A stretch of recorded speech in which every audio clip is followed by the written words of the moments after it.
Picture two women making breakfast, that's all. Two women, two kitchens, one country, and the same simple job. Feed the people in this house before the day starts.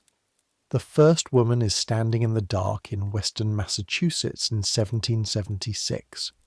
She's been awake for almost an hour and she's not yet cooked anything, because before she can cook she has to make fire with a banked coal and a handful of wood shavings, and before the fire is worth anything she has to carry water, and the water is in a well across a frozen yard at the bottom of 40 feet of rope.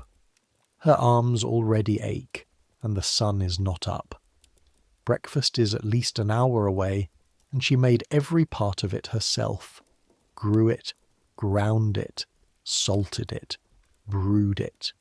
Because there is no store, and if there were a store, the money in this house does not belong to her. Nothing in this house belongs to her. Legally speaking, she does not entirely belong to herself. The second woman is standing in a yellow kitchen on Long Island in 1956. She turns a dial, and a ring of steel glows orange. She turns a tap and hot water falls out of the wall. Toast rises on its own. Coffee percolates in chrome. The whole meal takes 11 minutes. The house is 68 degrees in January, and no one she loves will die this year of a bad well or a bad childbirth. By every measurement her great-great-great-grandmother would understand. Warmth, water, food, surviving children. She is the most fortunate housewife in the history of the world. And in 1 year, a magazine survey is going to ask women exactly like her whether they are happy. And the answers are going to be so strange, so quietly desperate, that they will eventually become a famous book. That's the distance we're travelling tonight. 180 years from the first kitchen to the second. Not as a lecture, not as a parade of famous names. We're going to do it the way this channel always does it. From the inside, one woman at a time, one ordinary day at a time. Her hands in the water, her back against the load. What she ate, what she wore, what she was paid, what she was allowed to own, what she was allowed to say, and what the law said she was. So, I make these history stories, and honestly, I've given up trying to figure out whether anyone actually sleeps to them, or whether you're all just lying there in the dark, wide awake, waiting to find out how much a mill girl in 1836 had left over after the company took its board money. Either way, you're my kind of people. Subscribe if you feel like it. Get comfortable. Here we go. One thing first, and I want to be straight with you about it because this channel runs on trust. The dates in this story are real. The laws are real. The wages, the prices, the machines, the acts of Congress, the amendment ratified on a hot August morning in 1920. All real, all checkable. But the women themselves, the ones whose eyes I'm going to lend you, are composites. There was no single Abigail on that Massachusetts farm. There were tens of thousands of her, and she left almost nothing behind in her own hand, because history was mostly written by the people who didn't do the washing. So I have stitched each woman together out of hundreds of documented lives, diaries, account books, court records, interviews, census pages, and given her a name so that you have somewhere to stand. Where a real, named, documented person walks into the story, I will tell you she's real. And where a legend has grown up over the facts, and this story has two enormous ones, the flapper and the happy housewife, I will stop and tell you exactly where the record ends and the myth begins. I will always tell you which is which. That's the contract. Now let's go back. All the way back.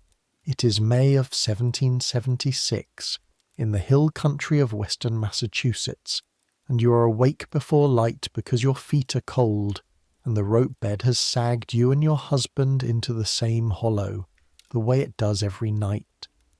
Call yourself Abigail. You are 26 years old, you've been married for 8 years, you have 4 living children and 1 buried, and you are pregnant again, though you have told no one but the midwife. Down in the valley there is a war on. The men rode to the muster last month with their own powder horns. But war or no war, the cows do not milk themselves, and the fire is almost out. That is the first fact of your life, the one everything else hangs from. Fire is not a switch. Fire is a possession. You banked the coals last night under a blanket of ash, the way your mother taught you, the way her mother taught her, and now you kneel on the hearthstone in the dark and rake the ash back with a wooden paddle, looking for the dull red eye of a living coal. It's there. Thank God it's there. If it had died in the night, you would be striking flint and steel over a charred rag with numb fingers, and that can take a quarter of an hour when you're lucky, or you'd be sending a child half a mile to the neighbours to borrow fire in a covered pan, like borrowing an egg. You feed the coal shavings, then splints, then real wood, bending low, blowing in long, steady breaths until flame climbs up, and the room turns from black to brown, to gold. Now water. And when I say you fetch water, I need you to understand what that means as a lifetime, not a chore. The well is 30 steps from the door. The bucket, full, weighs over 20 pounds. Cooking, washing bodies, washing clothes, scalding the milk pail so the milk doesn't sour. Water for the beer you brew, because plain water is not always safe to trust. Call it 8, 10, 12 buckets on an ordinary day, hauled up hand over hand and carried in across the yard in January the same as in June. Historians who have sat down and done the arithmetic on lives like yours figure a farm wife could carry tons of water in a year, whole tons, on the same 2 arms. Your arms know it without arithmetic. You have the shoulders of a labourer, because that is what you are. The water does not carry itself. Remember that sentence. We're going to be following it for 180 years. The kitchen you cook in has no stove. The stove hasn't been invented for you yet. There is the hearth, 6 feet wide, and an iron crane that swings pots over the flame, and the skill in your wrist that no one will ever call skill. You cook by ear and by the colour of coals, bake kettle buried in embers for the bread, samp, cornmeal mush in the big pot, salt pork in the spider, that 3-legged skillet standing over its own little pile of coals. Every dish needs its own fire, raked out and tended separately, and you manage them all at once, backwards, in long skirts, leaning over open flame. Petticoats catch. Every woman you know can name a woman who burned. You keep the children back from the hearth with a fence made of your own voice. All day, every day. Breakfast happens. It always happens. That's the miracle nobody records. Bread you baked, butter you churned, cheese you pressed, beer you brewed, on a table your husband made, and if I listed everything on that table that exists because of your hands, we would be here until sunrise. The village store, such as it is, sells what you cannot make. Salt, pins, a little sugar, powder, and shot. And this year it barely sells even that because the war has choked the ports. It doesn't matter much to you. You were never the customer anyway. Because here is the second fact of your life, the quiet one under all the others. 11 years ago, a lawyer in England named William Blackstone published his great commentary on the law you live under, and he put your situation in one sentence, and I want you to hear it plainly, because it governs everything in this room. By marriage, he wrote, the very being or legal existence of the woman is suspended. Suspended. Your husband and you are one person under the law, and that person is him. The farm is his. The cows you milk are his. The wages, if anyone paid you wages, would be his. The butter money, the little coins you get for the extra butter and eggs you trade in the village, the closest thing to money of your own you will ever touch. His, the moment he wants it. You cannot sign a contract. You cannot sue or be sued alone. You cannot make a will without his consent. The children are legally his, not yours, and if he died tomorrow, a court would appoint their guardian, and it might not be you. Even the ring on your finger is, strictly speaking, his property that you are wearing. This is called coverture, from the French. You are a covered woman, femme covert, covered by him the way a candle is covered by a snuffer. Nobody around you calls it an outrage. It is simply the weather. Your mother lived under it, and her mother, and every wife in this valley. The ministers and the magistrates the same as yours. And yet, this is the year everyone is suddenly talking about liberty. The men read pamphlets aloud in the tavern about the rights of man, about how no one may be governed without consent.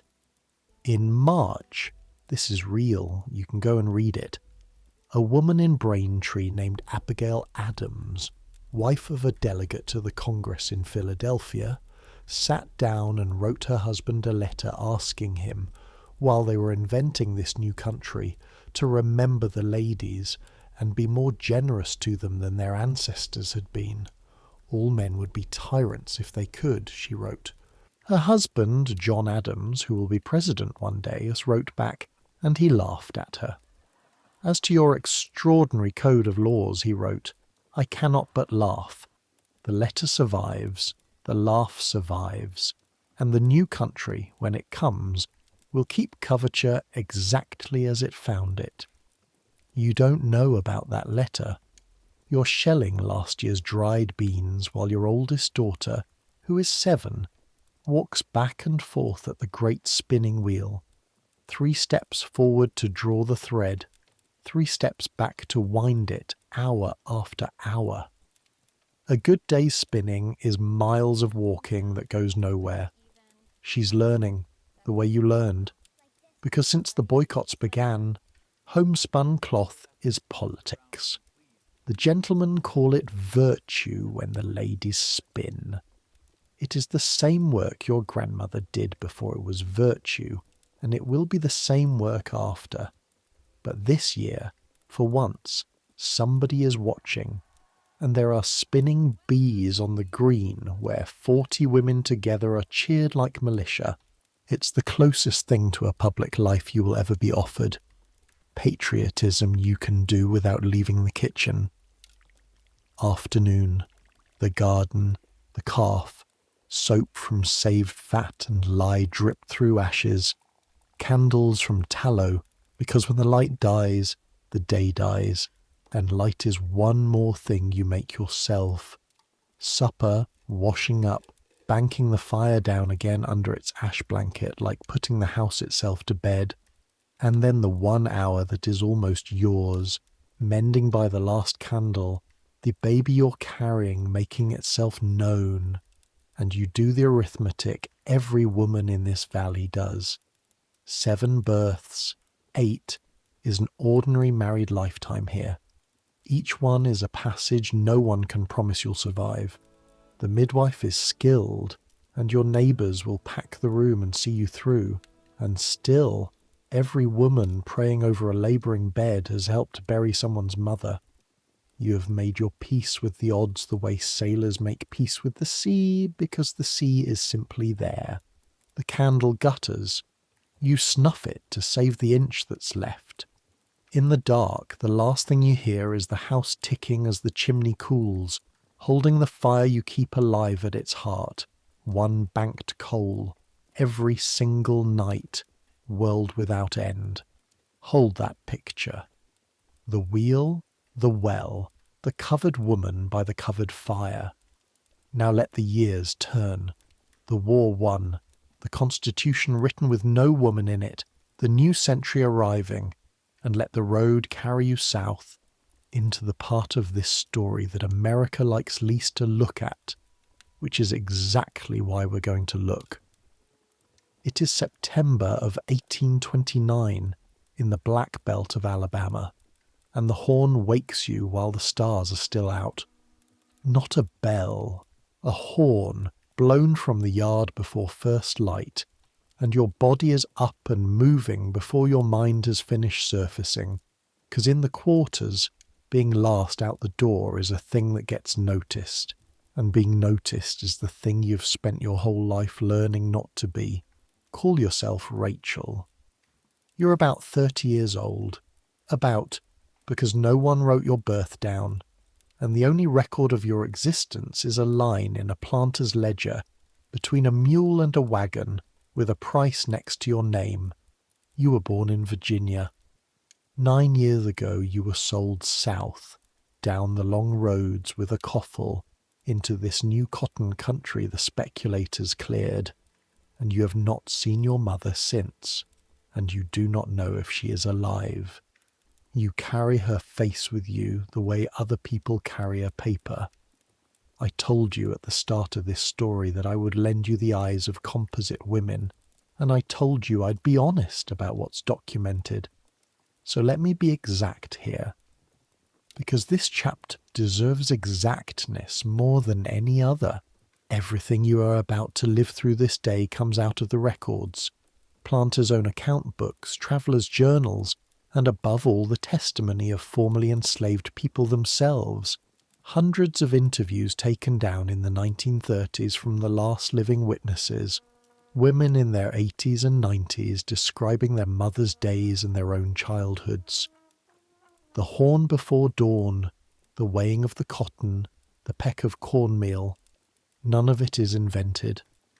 The only invention is the name Rachel, standing in for 1,000,000 women whose real names the ledgers mostly didn't bother to keep.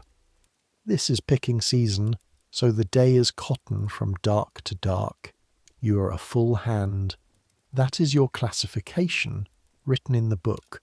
Some women are half hands, 3/4 hands, but you pick with the strongest, and the sack you drag behind you on its shoulder strap will weigh near 70 pounds by the time you haul it to the scales. The work itself, if you've never done it, is not what you think. Cotton doesn't come off like fruit.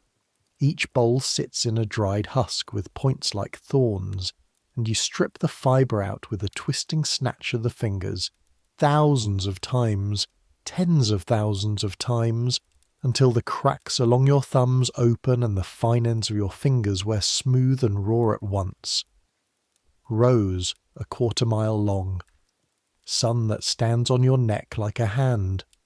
You pick with both arms at once, a rhythm your body learned as a child, and you do not stop, because at the end of the day there is a scale and a number, and yesterday's number is the least they will accept from you today. Every picker in this field is doing that same arithmetic all day long, weighing their sack with their shoulders, and the fear of the scale is a taste in the mouth. I won't dwell on what happens when the number falls short. The people interviewed in the 1930s did not dwell on it either. They would say the scale was the thing, and then they would talk about something else. Twice maybe the rows stop. A gourd of water, a piece of cold ash cake at noon eaten standing in what shade the wagon throws. Your youngest is at the edge of the field with the other small children, minded by a girl of 8 and a woman too old for the rows. Childhood here as a border, and it closes around age 6, when a child is given a small sack and a row. Your daughter is 9. She's somewhere behind you, picking her half hand's weight. You listen for her the whole day the way you'd listen for weather. The ration, when it's given out weekly, is written in the planter's own books, which is how we know it. A peck of cornmeal per week, 2.5 to 4 pounds of salt pork or bacon, and beyond that, whatever you can raise, catch, or gather in time you do not have. The cloth is written down too. Coarse Osnaburg, a cheap rough weave the mills sell specifically for this purpose. The ledgers literally carry it as Negro cloth. 2 dresses a year if the place is generous, and shoes so stiff they're soaked in grease to be bearable. Everything about the arrangement has been costed by somebody with a pen, down to the pennies per head per year, and that is the coldest fact in this whole night's story. Your day was designed. It has a budget. But now the sun is finally down, the last sack weighed, and here is the part I most need you to see, the part the phrase field work hides. For the men, the day is over. For you, the second day begins. In the cabin, 1 room, dirt floor, a hearth, you now do by firelight exhausted every single task Abigail did in Massachusetts. Fire, water from the spring, cornmeal pounded and baked into bread for tomorrow's field, the garden patch worked by moonlight, mending the Osnaburg, washing, children. Historians have a name for it now, the double day, but the women who lived it had a plainer way of putting it, and it survives in the interviews. My mother worked for the white folks till dark, they said, and then she worked for us. Till midnight, till the fire died. That patch of hours between the horn and the dark was the only part of the whole turning day that belonged in any sense to your own family. And even that is the wrong word, because the law of Alabama is perfectly clear that nothing here is yours. Not the cabin, not the hour, not your daughter. Coverture at least pretended a husband and wife were one person. This law does not pretend anything. You are property that cooks, and still. Write this down next to everything else, because the record insists on it. The interviews from the 1930s are full of what those midnight hours held. Quilts pieced from cloth scraps, patterns with names, passed down and remembered 80 years later. Herbs and midwifery, because the women delivered each other's babies, and a skilled midwife from the quarters might catch every child for miles, white and black. Songs the field could not confiscate. Marriages the law refused to recognize, held anyway, some of them for 50 years, remarried legally in freedom by old couples in their 70s, because now it would be written down. The scale owned the day. It never quite got the whole night. That's not consolation. Nothing in this chapter is consolation, and I'm not going to insult you or her by offering any. It is just the fact of what those hands built in the only hours they had, and it belongs in the record next to the ledger, because it is also true. Rachel's story does not end tonight, and it does not end well or soon. Freedom is 36 years away, further than she can see. Her daughter will live to see it. Hold her in your mind, her and the midnight fire. And now come north, fast, 7 years up the map into a cold valley in Massachusetts, where something genuinely new in the history of women's work has just been built, 5 stories tall, out of brick. It is a Tuesday morning in October of 1836 in Lowell, Massachusetts, and the bell owns you now. That's the first thing to understand about the new world you've joined. For 10,000 years, women's work began with fire and light and beasts, with nature. Yours begins with a bell rung by a corporation at 4:30 in the morning, and there are fines for answering it late. Call yourself Ellen. You're 17. 10 months ago, you were on your father's worn-out farm in New Hampshire, doing everything Abigail did 60 years before you. The well, the wheel, the hearth. And then the agent came through in his wagon, hiring girls for the mills, and you did the most radical thing a Yankee farm daughter had ever been able to do. You left. Respectably, with your mother's blessing, to a corporation boarding house with a matron and curfews and compulsory church. but you left. And on payday, for the first time in the entire history of this story, somebody puts money into a woman's own hand for her own work. Let me give you the numbers, because the numbers are the revolution, and this channel does not deal in vague. You are a weaver. You earn about $3.25 a week. The corporation takes $1.25 for your board at the house. What's left, call it $2 a week cash, is yours. Yours to send home to pay the mortgage or put a brother through school. Yours to save towards something. Yours to spend on a ribbon, if you please. And the account books of the Lowell Bank show thousands of mill girl savings accounts in their own names, because you are unmarried, and coverture only swallows wives. $2 a week. It is roughly half what a man earns beside you for comparable work. Hold that thought. We will be hearing it again for 120 years, and it is also more actual money than your mother has held in her whole married life. Now the price of it. The bell at 4:30. The gates lock behind the latecomers. You work about 13 hours a day in the weave room, 73-hour a week, 6 days a week, with breakfast and dinner taken at a run. The boarding house is a 5-minute walk and the meal break is 35 minutes, gate to gate, so you eat the way firemen eat. The weave room itself is a thing no farm girl can be prepared for. And when I say loud, I need you to understand what that means in a room with hundreds of power looms on one floor.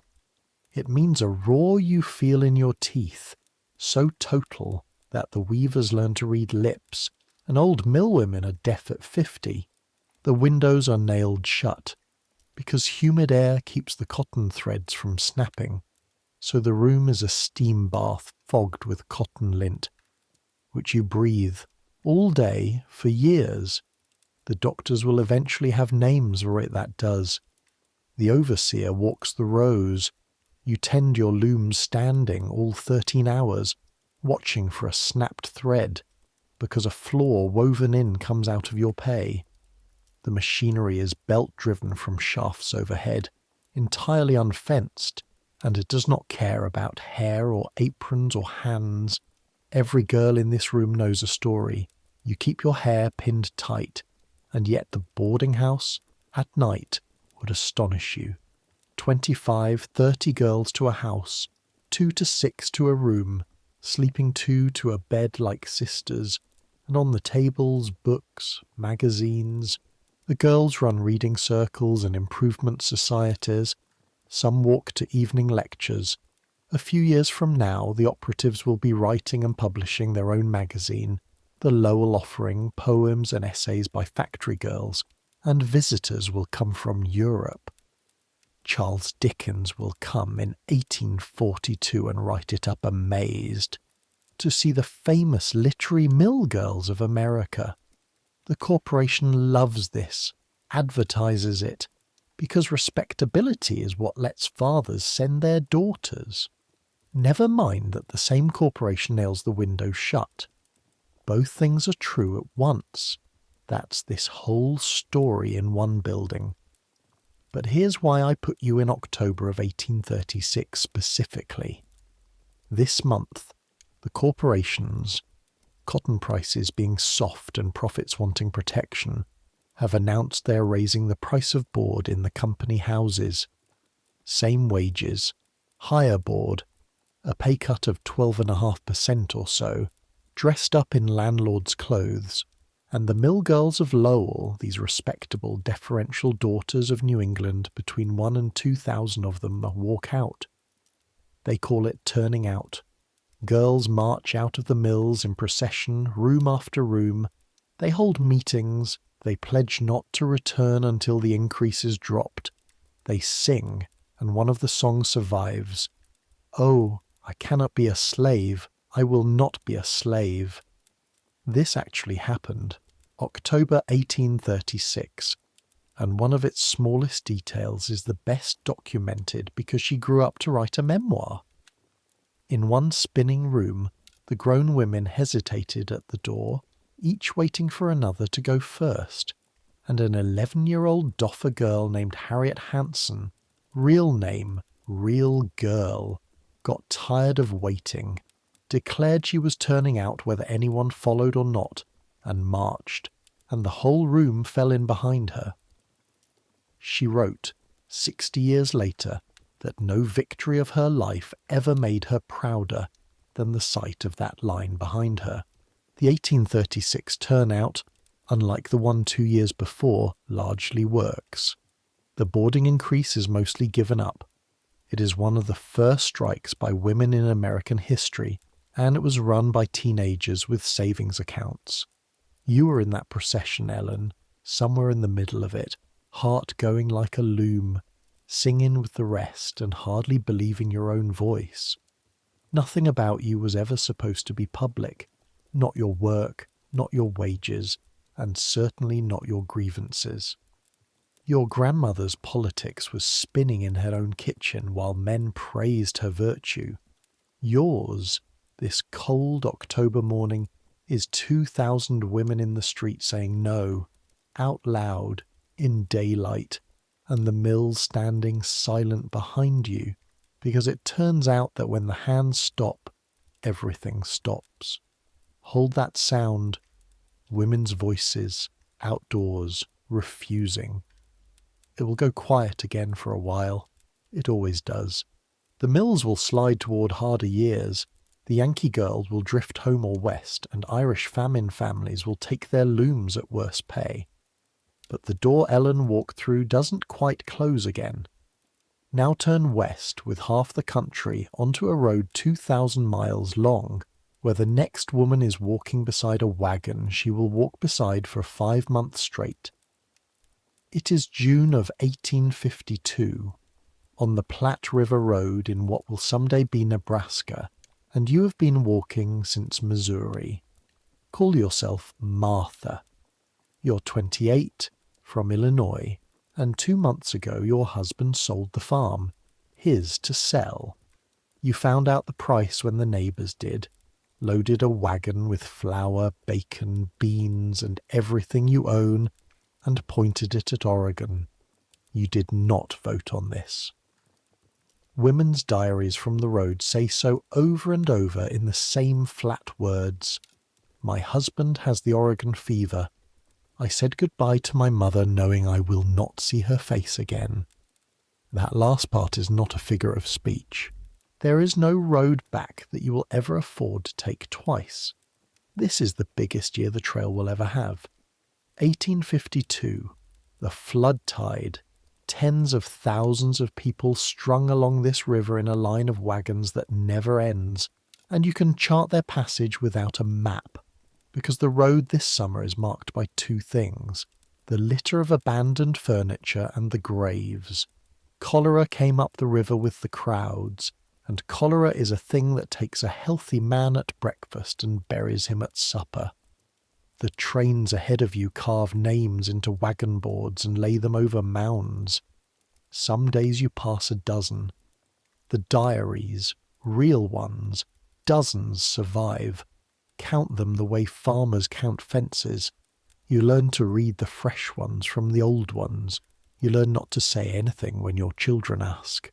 Here is the shape of your day, and notice how much of it you have already lived through in other centuries. Because the sharpest thing about the trail is that it takes away every improvement women's work had gained and hands you Abigail's day back, minus the house.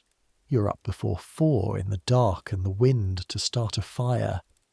And there is no wood on the Platte, not a stick, so the fire is made of buffalo chips, dried dung gathered in your apron by you and the children the evening before, and the diaries are frank about how the ladies who wept over this in Missouri are matter-of-fact about it by Nebraska. Breakfast for 8 off a fire in a hole. Bacon, bread you mix in the wagon box. Coffee from river water so thick you cut it with alum to settle the mud. Strike the camp, load the wagon and walk. Because the wagon is full and the oxen are tired, everyone walks who can, 15 miles a day, 2,000 miles in skirts through dust that turns the whole column the same grey. At noon, cook again. At dusk, gather chips again, cook again, and then do the work that has no name in the guidebooks written by men. Air the bedding, doctor the feet, wash what can be washed in the river, mend by firelight, mind that the children are actually in the circle of wagons and not under a wheel or off in the grass. The diary's greatest single fear, children and wheels, and sit up with whoever is sick. The guidebooks list the men's duties precisely: driving, stock, guard. Of the women's day, they generally say nothing at all, which tells you it was assumed, which tells you everything. And the trail asks one thing more of you, the thing it has no right to ask. Roughly 1 woman in 5 on this road is pregnant somewhere along it. Historians have gone through the diaries and counted, and birth does not wait for Oregon. Women deliver in wagon beds at nightfall with the train circled around them, attended by whatever women are near, and the train rolls at dawn because the season won't hold and the passes are ahead. There is a real diary from the very next summer, 1853, kept by a woman named Amelia Stewart Knight, real name, who crossed with her husband and 7 children, writing brisk daily entries about mud, cattle, weather, and only in nearly the last entry does she mention, almost in passing, that she's been carrying her 8th child the entire way, having him at the end of the road in Oregon. 5 months of that road, pregnant, recorded as made camp, got supper. That's the voice of the whole trail generation of women. The men's diaries describe scenery. The women's count graves and get supper. I want to be careful here. Per our contract. Not every woman went unwillingly, and the diaries hold plenty of wonder too. The first sight of Chimney Rock standing up off the plain like something from a dream. Wild roses on the sweet water. The strange bright air of South Pass. Some women claimed land in Oregon in their own names under the Donation Land Act, which, genuinely new thing under the sun, granted a married woman 320 acres in her own right. The road west broke women, and it also, here and there, cracked the law open an inch. Both things are true at once. You reach Oregon in October, Martha, 7 months out, 1 grave, and 1 baby heavier as a family. And when you finally stand in the doorway of the cabin that will be the next 20 years of work, the diaries say the thing you say first is that it has a flaw. Let the wagon rest there. Because back east, 9 years on, the country Martha walked across is about to turn on itself. And when it does, it is going to need women in a place women have been told, explicitly and forever, they must never be, near the battlefield. It is the 18th of September, 1862, near Sharpsburg, Maryland, and you are washing your hands in water the colour of rust because yesterday was Antietam. Call yourself Hannah.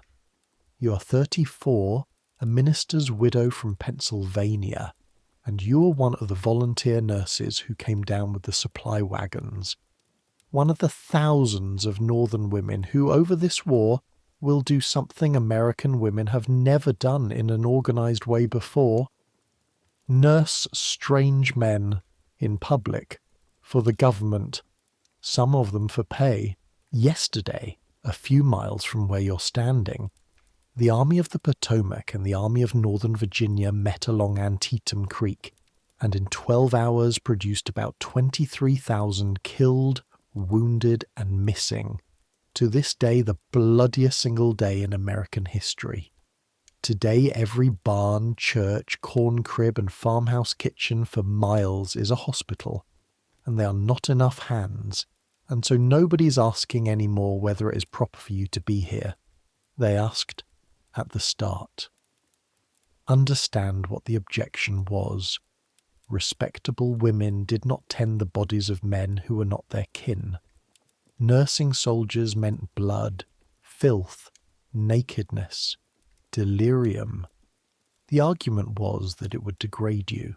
The woman who broke that argument's back, Dorothea Dix, real and formidable, was appointed superintendent of Union Army nurses in June of 1861, and her recruiting rules are famous because they were designed as armour. Women over 30, plain in appearance, plain brown or black dress, no bows, no curls, no jewellery, no hoops. She was building a uniform out of dowdiness, so that no one could say the nurses came for romance. Thousands served under rules like those, paid about 40 cents a day and rations, which mattered, because many were widows feeding children. And out beyond all rules there were the freelancers, the most famous of them a former patent office clerk named Clara Barton, also real, who spent the year begging supplies and mule teams, and who arrived on the Antietam field while the guns were still working. The surgeons there had run out of dressings and were binding wounds with corn husks. Barton brought a wagon load of bandages and worked through the battle itself. At one point that day, while she knelt to lift a wounded man's head and give him water, a bullet passed through her sleeve and killed him where he lay in her hands. That detail is hers, from her own account, and I give it to you exactly because our contract says the real ones get named. This sleeve was Clara Barton's. The war called her the Angel of the Battlefield. She would go on to found the American Red Cross in 1881. Your day, Hannah, in the 10 days after the battle runs like this, and it is women's work down to its bones, which is precisely the argument you are all silently winning. You boil water and make soup by the cauldron, because half of saving these men is feeding them. You wash bodies, dress wounds, pick lint, haul water. The water does not carry itself here either. Nothing in this story has changed that yet. You write letters. That is the duty no one warns you about. A 19-year-old with a shattered spine dictates to you, in a level voice, the letter that will reach his mother in Ohio after he is gone, and you write it fair and read it back to him, and your hand does not shake until you are outside the barn. You sit with the dying, which the surgeons cannot spare time to do, and you learn that the last thing wanted is almost never profound. Water, mostly, and someone to hold on to. You sleep 3 hours in a hayloft and start again. Louisa May Alcott. Real, and yes, that Louisa May Alcott, before she wrote her famous novels, served 6 weeks as a nurse in a Washington hospital this same winter, until typhoid nearly killed her. And she wrote the nurse's day down plainly in her hospital sketches. The smells, the amputations, the death of a blacksmith named John she attended, and how the work was the making of her. Her father's generation would have called it ruin. She called it the making.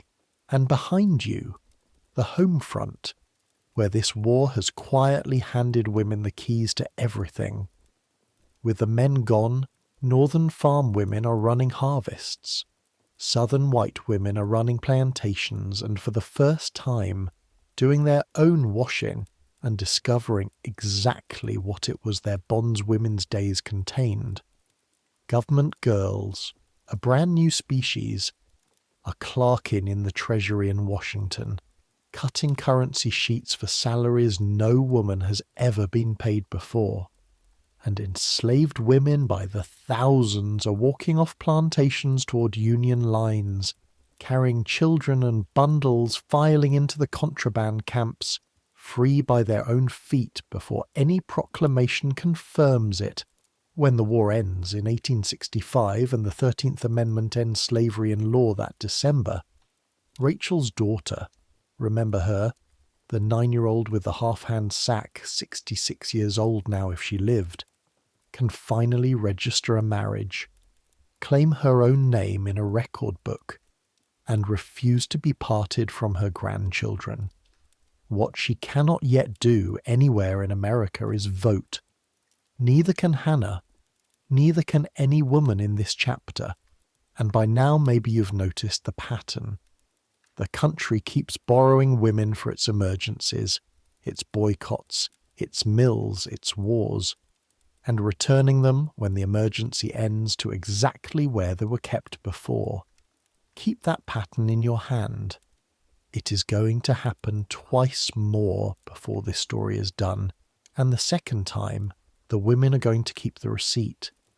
It is January of 1878 in Custer County, Nebraska, and you wake because the wind has changed its note. Not the smell, not the light, the sound. Out here you learn wind the way sailors learn water, and the low, steady moan that has been running along the roofline since midnight has picked up a whine underneath it that means snow is coming on the northwest, and you are up in the dark with your heart already doing sums: fuel, water, stock, children, in that order. Call yourself Ingrid. You're 31, born in Norway, 5 years off the boat, and you and your husband are proving up a claim of 160 acres under the Homestead Act, the 1862 law that says the land is yours after 5 years of living on it and improving it. And here is a fact most people never hear. The Homestead Act did not say men. Any citizen or intending citizen who was head of a household or over 21 could file, and that included single women, widows, and deserted wives. And they came. In some Plains counties, when historians finally counted the land office books, women filed something like one claim in every 6 or 8. School teachers, seamstresses, widows with children, girls of 21 filing next to their brothers. Your neighbour 2 miles south, a Bohemian widow named for the record book she'll end up in, is proving up her own quarter section with 3 half-grown sons. When she signs the final papers, the deed will say her name. Abigail, 100 years back, could not legally own a churn. It took the emptiest land in the country to hand a woman a farm, but the deed will say her name. Now the house, the deed comes with. You live in a house made of dirt. I need you to take that literally. On this stretch of prairie there is no timber and no stone, so your husband cut the toughest sod, buffalo grass, roots woven like cloth, into bricks 3 feet long and stacked them grass side down into walls 3 feet thick, and the roof is poles, brush, and more sod, and the whole house cost about $5 in cash, mostly for the window. A good sod house is warm in blizzards and cool in July. Those 3-foot walls are better insulation than anything money builds back east. It is also permanently dirt. The walls shed. The roof drips mud for 3 days after every rain, and you cook holding a pan lid over the skillet. You've papered the walls with newspaper, whitewashed them, hung muslin under the roof like a false sky to catch what falls, and what falls from time to time has legs. Snakes winter in sod walls. Every Plains memoir mentions the snakes with the same weary calm. You keep a hoe inside the door the way town women keep an umbrella. Fuel and water, the 2 oldest lines in this story, are out here at their hardest since the trail. There is no wood, so you burn what the prairie gives: sunflower stalks, corn cobs, dried dung again, and above all twisted hay. And twisting hay is a job in itself, wringing prairie grass into cats, tight rolls solid enough to hold a flame, hour after hour, because a hay fire eats its fuel in minutes. In a bad winter, one person does nothing else. You will spend whole blizzard days at the fuel barrel, twisting, feeding, twisting, hands cracked shiny. while the stove devours a haystack a week. Water is the well if God was kind and the water witch was right, or else the creek, a half-mile with 2 pails on a yoke, chopping the hole open with an axe every winter morning. The water still does not carry itself. 102 years now since Abigail, and that sentence has not aged a day. But the thing the plains will be remembered for in women's histories is not the work, it is the silence. And when I say lonely, I need you to understand what that means on a treeless grid where the legal minimum distance between farmhouses is baked into the survey. Your nearest neighbour is a mile off. Town is a day's round trip your husband makes, and between October and April you may not see a face outside your own family. The men get town, the grain elevator, politics, other voices. You get the wind. The prairie memoirs and the doctor's records are both blunt about what the wind does to women year on year. The plain states will spend decades with some of the highest rates of what the era files under prairie madness. You fight it with what there is, hymns in Norwegian, the Bible and 2 other books, letters home that take 3 months to answer, and the pure iron discipline of routine.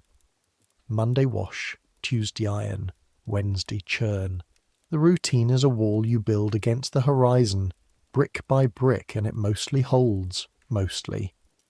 The blizzard that was in the wind at dawn arrives mid-afternoon, and you do the drill your neighbour taught you your first winter. Children in, stock in, rope from the door handle to the barn. Because in a plains whiteout you can die between your own house and your own barn, and people do every winter, and their names are in the county histories. 3 days, the world gone white and roaring, hay twists going into the stove one after another, and on the 4th morning, sun, stillness, snow to the eaves, and out of the glittering silence, distant and absurd and beautiful, sleigh bells, the Bohemian widow and her boys, ploughing through the drifts to see if you're alive with a sack of coffee beans she's been saving since Christmas. You stand in your dirt doorway in the white light and wave both arms like a girl. 60 years from now, one of your granddaughters will drive a paved road past this quarter section in an afternoon, and nothing of the house will be left but a green square in a wheat field. But the deed with a woman's name on it will still be in the courthouse. That's not nothing. Out here, that's the whole point. Now leave the biggest emptiness in the country for the biggest crowd on earth. Turn east, ride the rails the plains wheat rides, and come to the place where, by the turn of the century, more people live in one ward than in all of Custer County, Nebraska, and where the American Woman's Day is about to split in 2. It is a Monday in October of 1907, on the Lower East Side of New York City, and the smell of the hallway reaches you before the alarm does. Cabbage, coal gas, wet plaster, and the air shaft's breath. The smell of a tenement district that is, by the census men's own arithmetic, among the most crowded places on the face of the earth. Call yourself Bridget. You're 44, born in County Galway, and you keep house in 3 rooms on the 4th floor for a husband, 5 children, and 1 boarder. The boarder because the rent is $13 a month and the arithmetic does not work without him.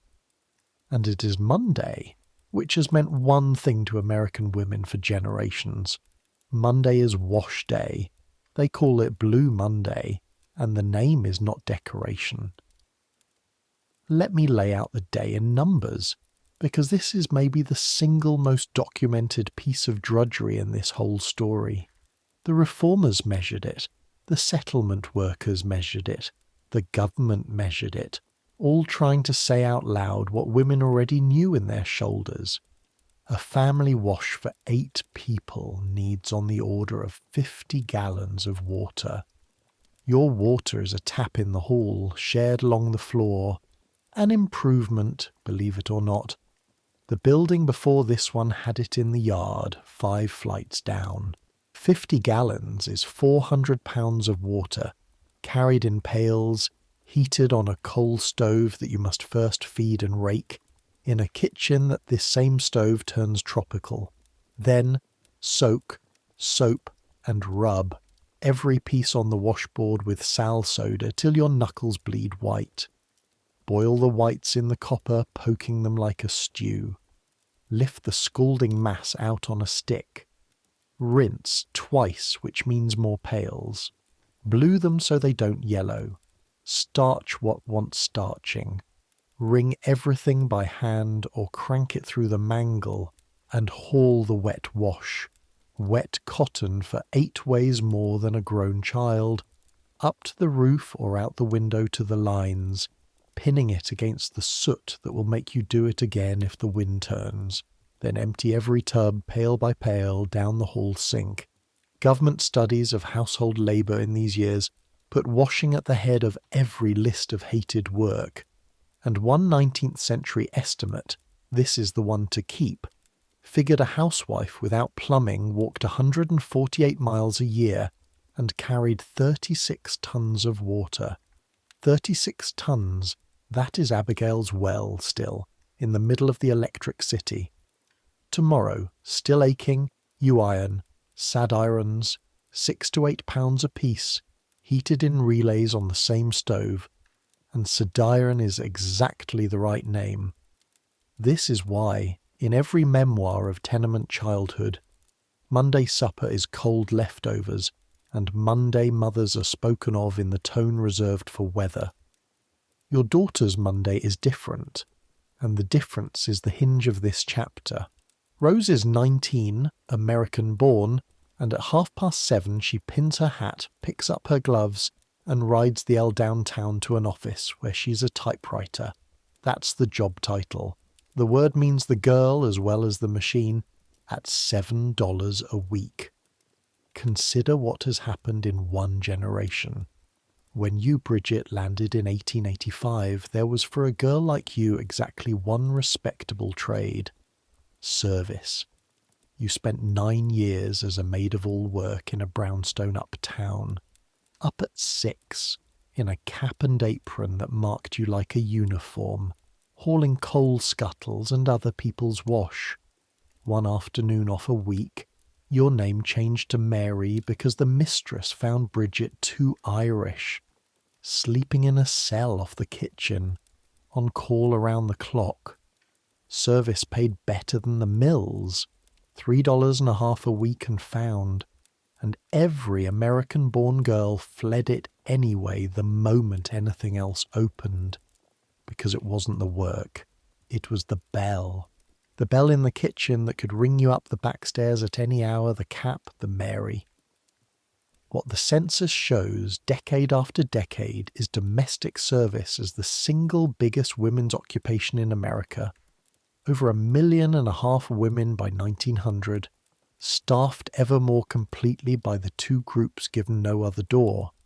Immigrant women in the north, black women in the south, for whom service or the wash tub will remain very nearly the only offer for another 50 years, and who took the washing in rather than live under the mistress's bell, which was its own hard-won inch of freedom. And now look at Rose. 1 generation on, a shirtwaist, a machine of her own, Saturday afternoon and Sunday free, wages in her own purse. The office is no paradise. She's paid half a man's salary, supervised like a schoolgirl and expected to resign the day she marries. But the typewriter did something nobody quite intended.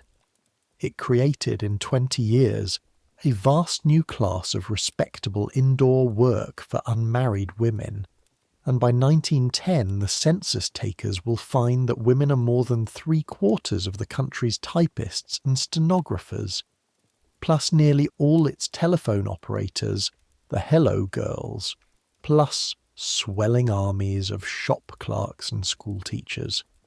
The new woman, the magazines call her, half sneering, half selling her things. She rides a bicycle, she reads in public, She boards in a room of her own. Rose gives you 5 of her $7 every Friday, Bridget, and keeps 2, and you take the 5 with pride and a small complicated pang because you know, you above all, what $2 of one's own is worth. You had it once before you married for exactly 4 years. You remember the weight of it in the glove. One more door in this chapter, because 1907 has a door your generation didn't. 3 blocks over on Henry Street, there is a house run by nurses. Lillian Walled Settlement, real name, real house, founded 1893, where visiting nurses go up the tenement stairs to deliver babies and dress wounds for pennies or nothing, and where there are English classes at night, a bank for savings, a playground in the yard. The settlement women, college graduates, most of them, the very first generation of American women with degrees who found every profession barred and so invented one, will spend these decades documenting everything in this chapter: the wash, the water, the wages, the lodgers, when laws finally come against child labour, for factory inspection, for clean milk. They will be built in large part on the settlement women's notebooks. Rose takes the little ones to the Henry Street playground on Sundays. You have gone yourself once or twice to the mothers' meetings, sitting stiff-backed with your hands folded, listening to a college girl half your age explain germs, and finding to your surprise that you did not mind. The house is warm. Somebody else made the tea. For 1 hour nobody rang a bell for you. Hold Rose's $2 and that 1 warm hour, and now let 13 years pass. Years with a shirtwaist factory fire in them that kills 146 girls from streets like this one, and puts half the city behind the reformers. Years with a world war in them that pulls women into arsenals and streetcars and offices by the 100,000. Because in the summer of 1920, in a hotel in Nashville, Tennessee, the oldest debt in this entire story comes up for a vote. It is the morning of the 18th of August, 1920 in Nashville, and the switchboard you work is lit up like a griddle. Call yourself Cora. You're 24, a telephone operator, a hello girl, cords and jacks and a headset that weighs on your collarbones by noon, 60 calls an hour at the peak, posture policed, marriage a firing offence, $9 a week. And every third call through your board this morning is about one thing. Because the whole country is watching your city. The 19th Amendment to the Constitution, Susan B. Anthony's amendment, written in 1878, the year Ingrid was twisting hay in that blizzard, says the right to vote shall not be denied on account of sex. It needs 36 states to ratify. It has 35. Every other state that might act is refused or adjourned. It all comes down to Tennessee.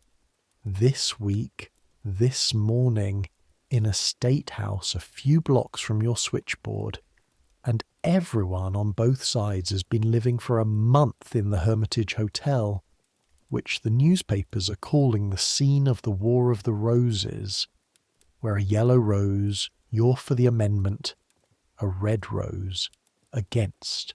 You wear no rose at work, company rules, but there is a yellow one pressed flat in the back of your pocketbook, and your mother, who raised 6 children over a washboard exactly like Bridget's, pressed it there herself. Understand how long this morning took to arrive, because the length is the point. 72 years, nearly to the month, since the first Women's Rights Convention at Seneca Falls, New York, in July 1848, declared that women should have the vote and was ridiculed in every paper that noticed.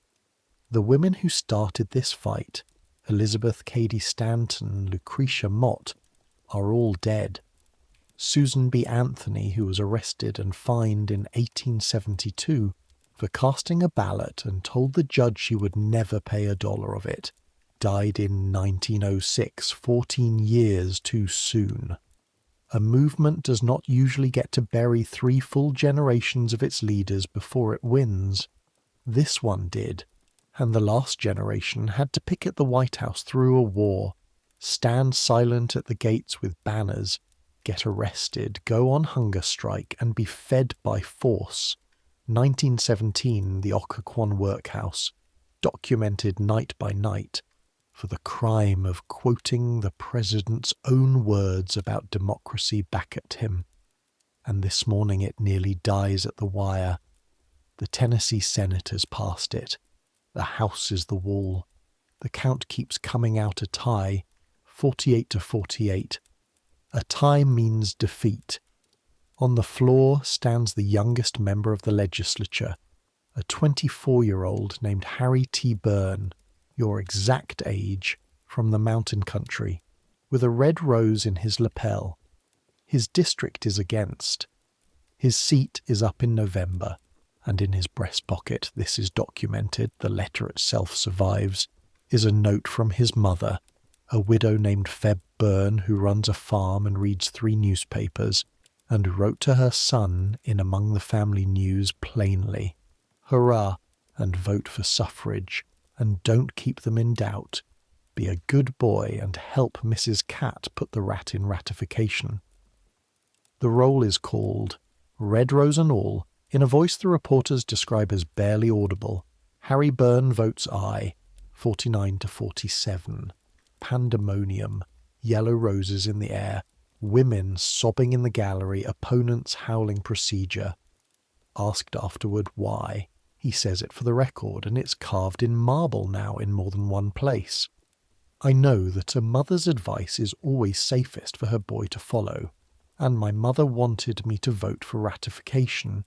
On August 26, 1920 in Washington, at 8 o'clock in the morning, the Secretary of State signs the certification without ceremony, and 26 million American women are at last on paper voters.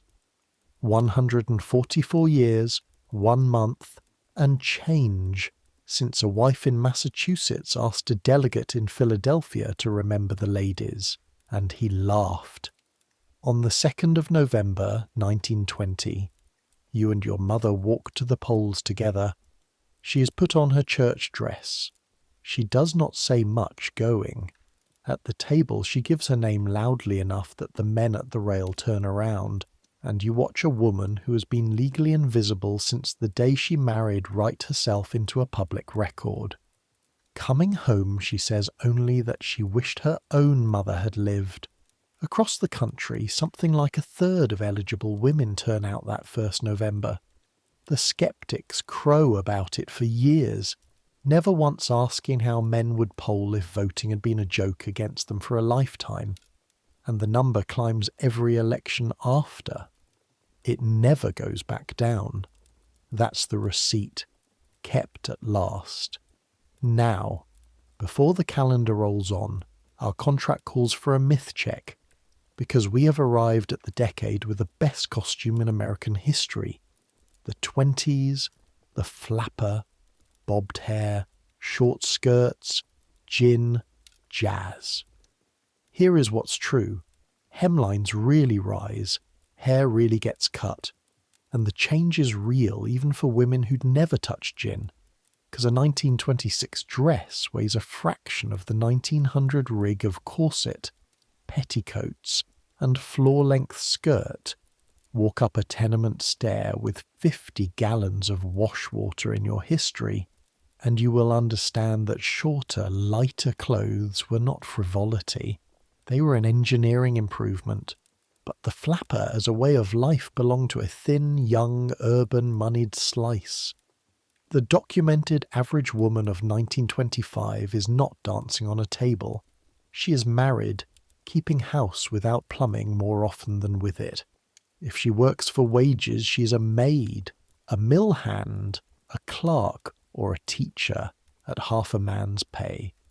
If she's a black woman in the South, The sheriff and the poll tax and the literacy test stand between her and everything the 19th Amendment promised. That door, opened in 1920 on paper, will not truly open for her for 45 more years, and I will not pretend otherwise, because the contract says I tell you which is which. And when the government's own researchers survey farm wives in the 1920s, they find work weeks north of 60 hours, kerosene lamps, and water hauled from the well. Abigail's day, fully intact in the age of radio. The flapper is a real photograph of a few, sold afterward as a portrait of all. File her next to the myths, where she'll have company soon. Because 9 years after the yellow roses, the floor drops out of everything, and the next woman in this story is standing in a farm kitchen in Oklahoma, holding a chicken feed sack up to the window, checking the print for flowers. It is April of 1933, in Cotton County, Oklahoma, and you are unpicking the seams of a feed sack with a paring knife. Carefully, because thread is money, and you will reuse the thread too. Call yourself Opal. You are 38, married to a wheat and cotton farmer, 4 children, and the arithmetic of your life has stopped working from both ends at once. Wheat that sold for $1 a bushel a few years back brings a quarter now. The bank in town failed in February with your seed money in it, and the sky itself has turned against the plains. Last year the dust storm started rolling in like dry thunderheads, and this is only the beginning of them. A quarter of the country is out of work this spring. The new president has been in office 5 weeks, and the banks were shut the week of his inauguration. Nobody has cash. So the household economy that Abigail ran in 1776, make it, grow it, trade it, or go without, comes roaring back out of the history books, and it is the women who are expected to run it. The phrase of the decade, stitched into samplers and said like a creed, use it up, wear it out, make it do, or do without. Which brings us to the sack in your hands, because the feed sack dress is one of the best documented pieces of clothing in American history, and it deserves its 5 minutes. Flour, sugar, and feed used to come in plain cotton bags, and thrifty farm women had always bleached them into dish towels and underwear. Sometime in the 20s and early 30s, the bag manufacturers noticed what women were doing, and started printing the sacks in dress patterns, florals, ginghams, polka dots, with labels designed to wash out. It becomes completely ordinary this decade and through the war for a farm family's daughters to be dressed in chicken feed. 3 or 4 sacks make a woman's dress, 1 makes a child's. Women trade sacks across fences to match prints, 2 plain whites for 1 blue floral, and study the stacks at the feed store while their husbands load the truck, and the feed dealers learn to stack accordingly, because everyone knows who actually chooses the brand. Later in the decade, the manufacturers will hold national sewing contests, and a farm girl in a feed sack dress will win prizes at the state fair with it. Nobody in your county is embarrassed by any of this. The embarrassment would be a child in a flour sack dress badly made. Yours are not badly made. Your daughters wear little prairie flowers to school, and only another woman's eye can read the seams and know, and what that eye reads is not poverty. It is competence. The rest of your day is defence in depth. The garden is 1/2 an acre now, double what it was, and you can and preserve like a factory through the summer. The county extension agent, one of the New Deal's small mercies, lends out pressure canners, and you put up several hundred quarts a season. Tomatoes, beans, corn, pork when you butcher. Eggs and cream are the cash that exists, your butter and egg money, the same little ledger line Abigail kept 150 years before, only now it is not pin money, it is the mortgage, Across the plains this decade, there are years when the hens and the cream check are the only income on 10,000 farms, and everybody knows it. And the joke at church is that the rooster is the only gentleman in the county still meeting his obligations. You feed the men who come to the back door off the trains. There is a mark on your gatepost. You know it's there, the hobo sign for a kind woman, and you have never scrubbed it off. And you do it all, still, without the things the city has. No electricity. 9 farms in 10 on these plains have none. The power lines stop at the town limits and will until the rural electrification program strings them out later this decade.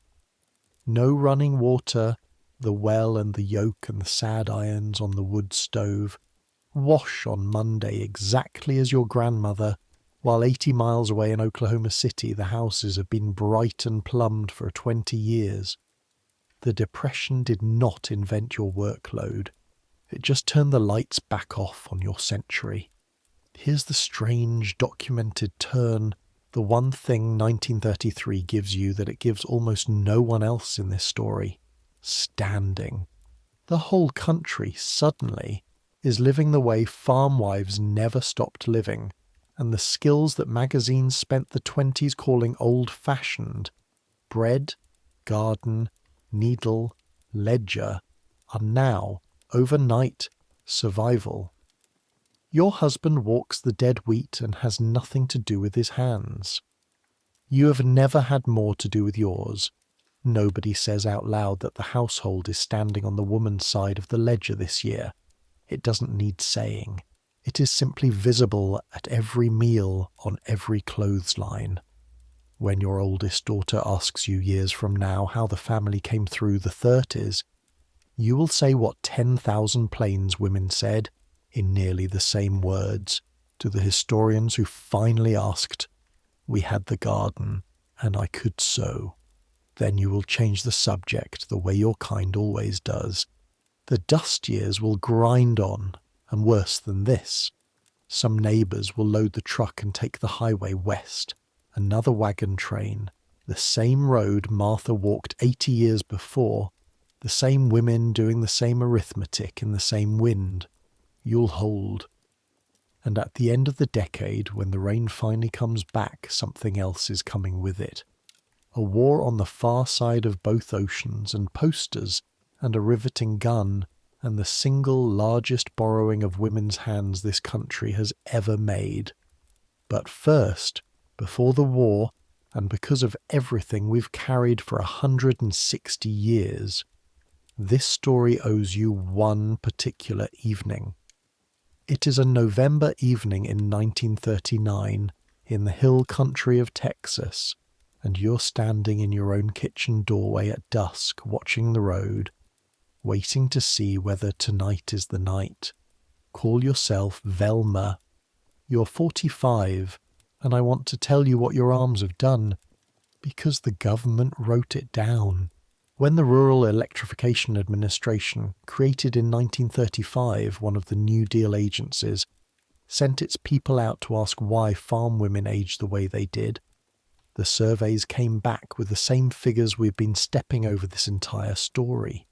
Water hauled by the bucket from well to stove to tub, 200, 300 barrels a year through a farm wife's 2 hands, wash done over fire, irons off the stove, every drop of light from a kerosene wick that has to be trimmed and a chimney that has to be cleaned daily, or the flame goes orange and filthy. 9 American farms in 10 had no electricity in 1935, not because the countryside didn't want it, because the private power companies had done the arithmetic and decided farm people weren't worth the wire. For 20 years, town women a half-hour away had washed with a motor and read by a bulb, while you could stand at your fence at night and see the glow of the town on the clouds. That glow, women in these hills told the interviewers later, was the bitterest thing they ever looked at. So the farmers did it themselves. That's what the REA actually was. Government loans to farmer-owned cooperatives, neighbours signing each other up at $5 a membership, which in 1939 in this county is real money, arguing it through at kitchen tables, your kitchen table among them. And here the record is very clear about who pushed.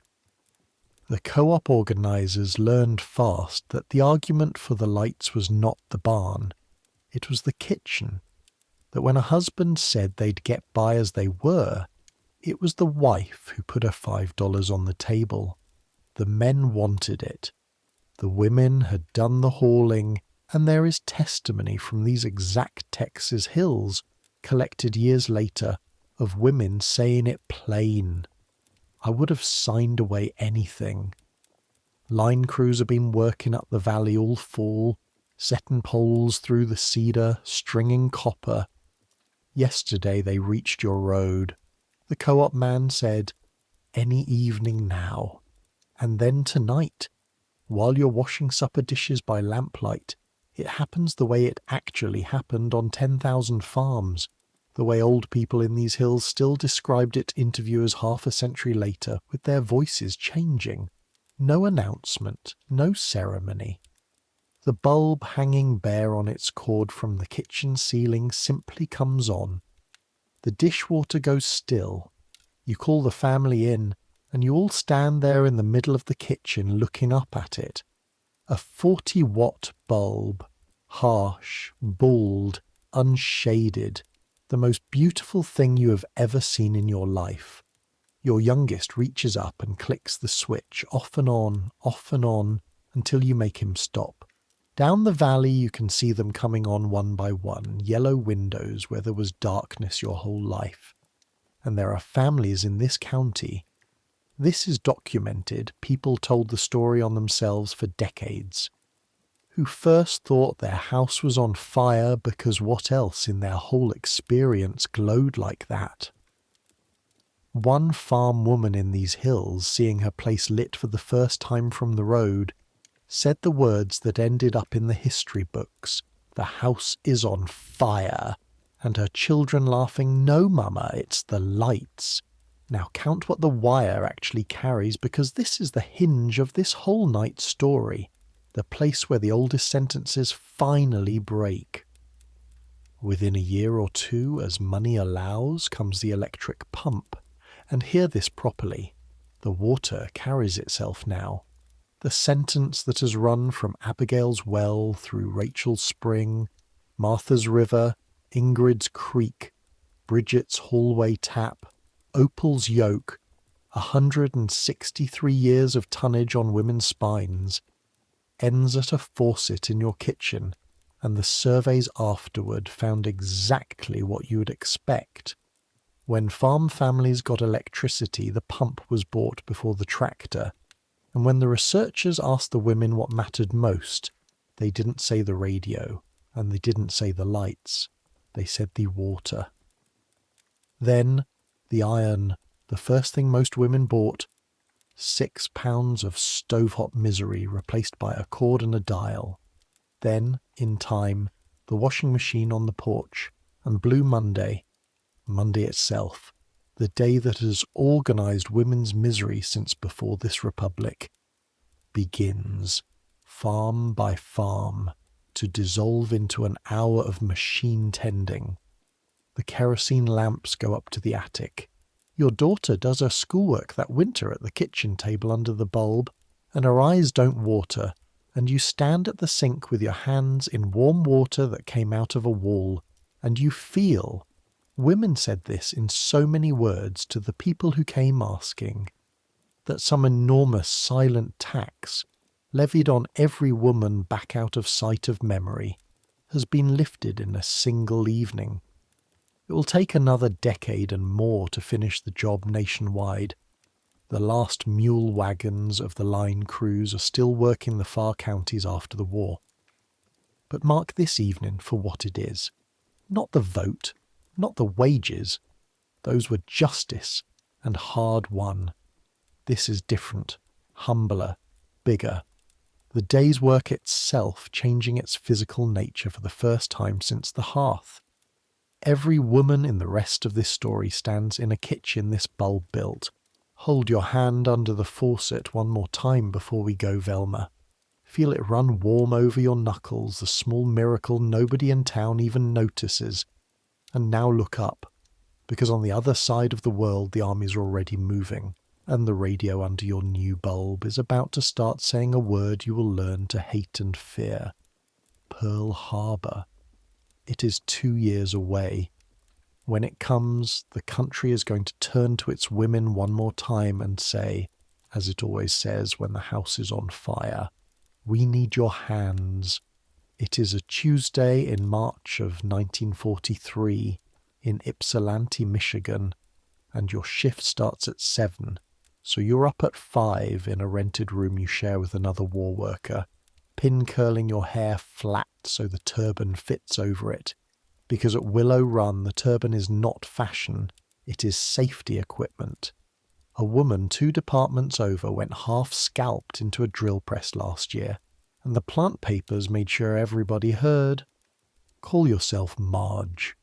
You're 26, from a coal town in Kentucky, married 18 months, and your husband is a machinist mate somewhere in the Pacific. You don't know where. The envelopes come with the location scissored out. You are a riveter. And before anything else, understand the scale of the thing you walk into every morning, because there has never been anything like it on Earth. Willow Run, the bomber plant Ford built on farmland outside Detroit, is a single factory building nearly a mile long, 5 million square feet, with more than 40,000 workers at its wartime peak. And it exists to do one thing: assemble B-24 Liberator bombers, 4 engines, more than 1 million parts each.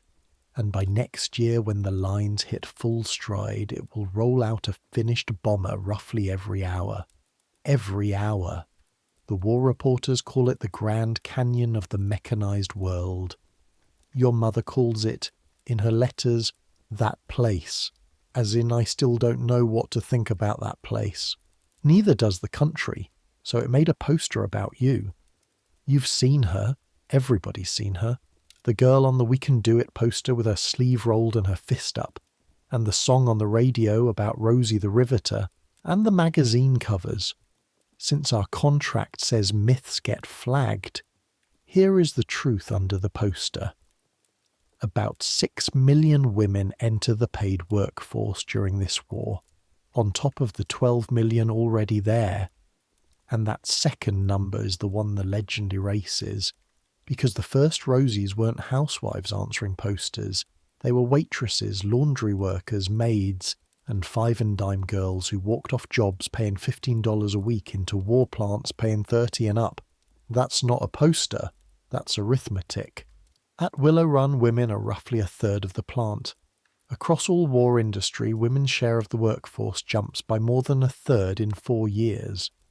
They weld hulls in the shipyards, cut currency in Washington, fly ferry runs, the Wasps reel, delivering warplanes coast to coast, and staff the entire signals and clerical spine of 2 million uniformed men. And the colour line moves too, slower and meaner. Black women shut out of everything but service work since Bridget's day, fight their way onto the lines, an executive order in 1941, forced by the threatened march of A. Philip Randolph's movement, bars discrimination in defence plants, and though the shops find 100 ways to cheat it, by war's end, hundreds of thousands of black women have traded the washtub and the kitchen for the time clock, and they will remember it, and they will not go back to the Mrs. So-and-so's kitchen wage scale without a fight that becomes part of the next great movement. Your day, badge at the gate, steel-toed shoes, coveralls, trousers, which your church back home still considers news, and 8 to 10 hours on the centre wing section, you on the rivet gun outside the skin, your bucker, a grandmother from Tennessee named for this story, Miss Ada, inside the wing with the bucking bar, the two of you talking in taps and pressure through the aluminum because the gun is too loud for words. 2 taps, set, 1 long shove, again. 400, 500 rivets a shift, wrists humming till bedtime, aluminum dust in every crease of you, and the lines painted on the floor to keep the endless traffic of parts trucks from killing anybody. It is loud past describing, cold at the big doors, monotonous the way all mass production is monotonous. And it is also, and every oral history says this in nearly the same words, the first place in your life anyone ever paid you like your work mattered. You clear about $50 a week with overtime. You send 20 home, bank 20 in war bonds and keep 10, and the 10 is not the point. The point is the pay envelope has your name on it, and a number no woman in your family has ever seen. Equal pay it is not. The plants reclassify jobs so that what a man did as heavy assembly a woman does as light assembly at 40 cents an hour less, and the union files on it and wins a little, sometimes.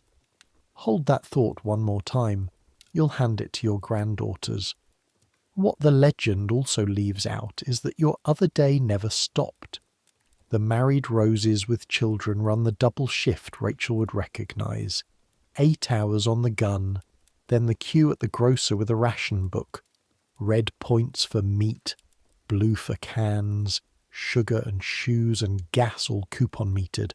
Then wash, mend, cook, blackout curtains, victory garden, letters. The government, needing you, does for one strange moment what it has never done before and will not do again for a generation. It builds childcare. Federally funded daycare centres rise at the big war plants. The shipyards run 24-hour nurseries with hot meals a working mother can carry home with the child, and mothers who use them remember them for the rest of their lives with disbelief, like a rumour of another country. There are never enough places. Most women patch together grandmothers' neighbours, same as ever. But for about 3 years, the United States of America officially behaved as if working mothers were a fact to be supported rather than a problem to be lectured. Write that down too. It has a sunset clause, because here is how it ends, and the records are cold and exact about it. The bombers win. The war ends in August 1945, and the plants convert or close.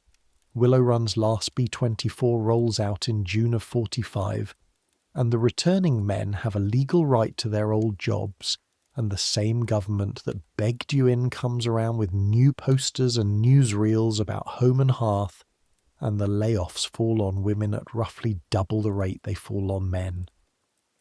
In the auto plants, women are 3 of every 10 workers at the peak, and fewer than 1 in 10 2 years later. The surveys taken in the plants in 1944 asked the women themselves, and a large majority, as high as 3/4 in some industries, said they wanted to keep working after the war. That finding was printed, filed, and ignored. Miss Ada goes back to Tennessee. You hang up the coveralls in October of 45, 4 months before your husband's ship comes in, and take your rivet gun wrists home to a rented flat. And the man at the unemployment office suggests without looking up that you try the laundries. The receipt from 1920 still stands. Nobody can take the vote back. But the pay envelope with your name on it goes back behind the counter, and the country begins telling itself, with remarkable speed and total sincerity, that you never really wanted it anyway. Where you actually go next, you and 11 million young couples like you, is a place that does not exist yet. It is a potato field on Long Island. They are about to build 17,000 houses on it. It is Tuesday morning in May of 1956 in Levittown, New York, and you wake not to a horn or a bell or the wind, but to an electric alarm clock in a warm room, and the first thing your feet touch is carpet. Call yourself Barbara. You're 29, and because this is the morning we promised at the very start of tonight, the second kitchen, the yellow one.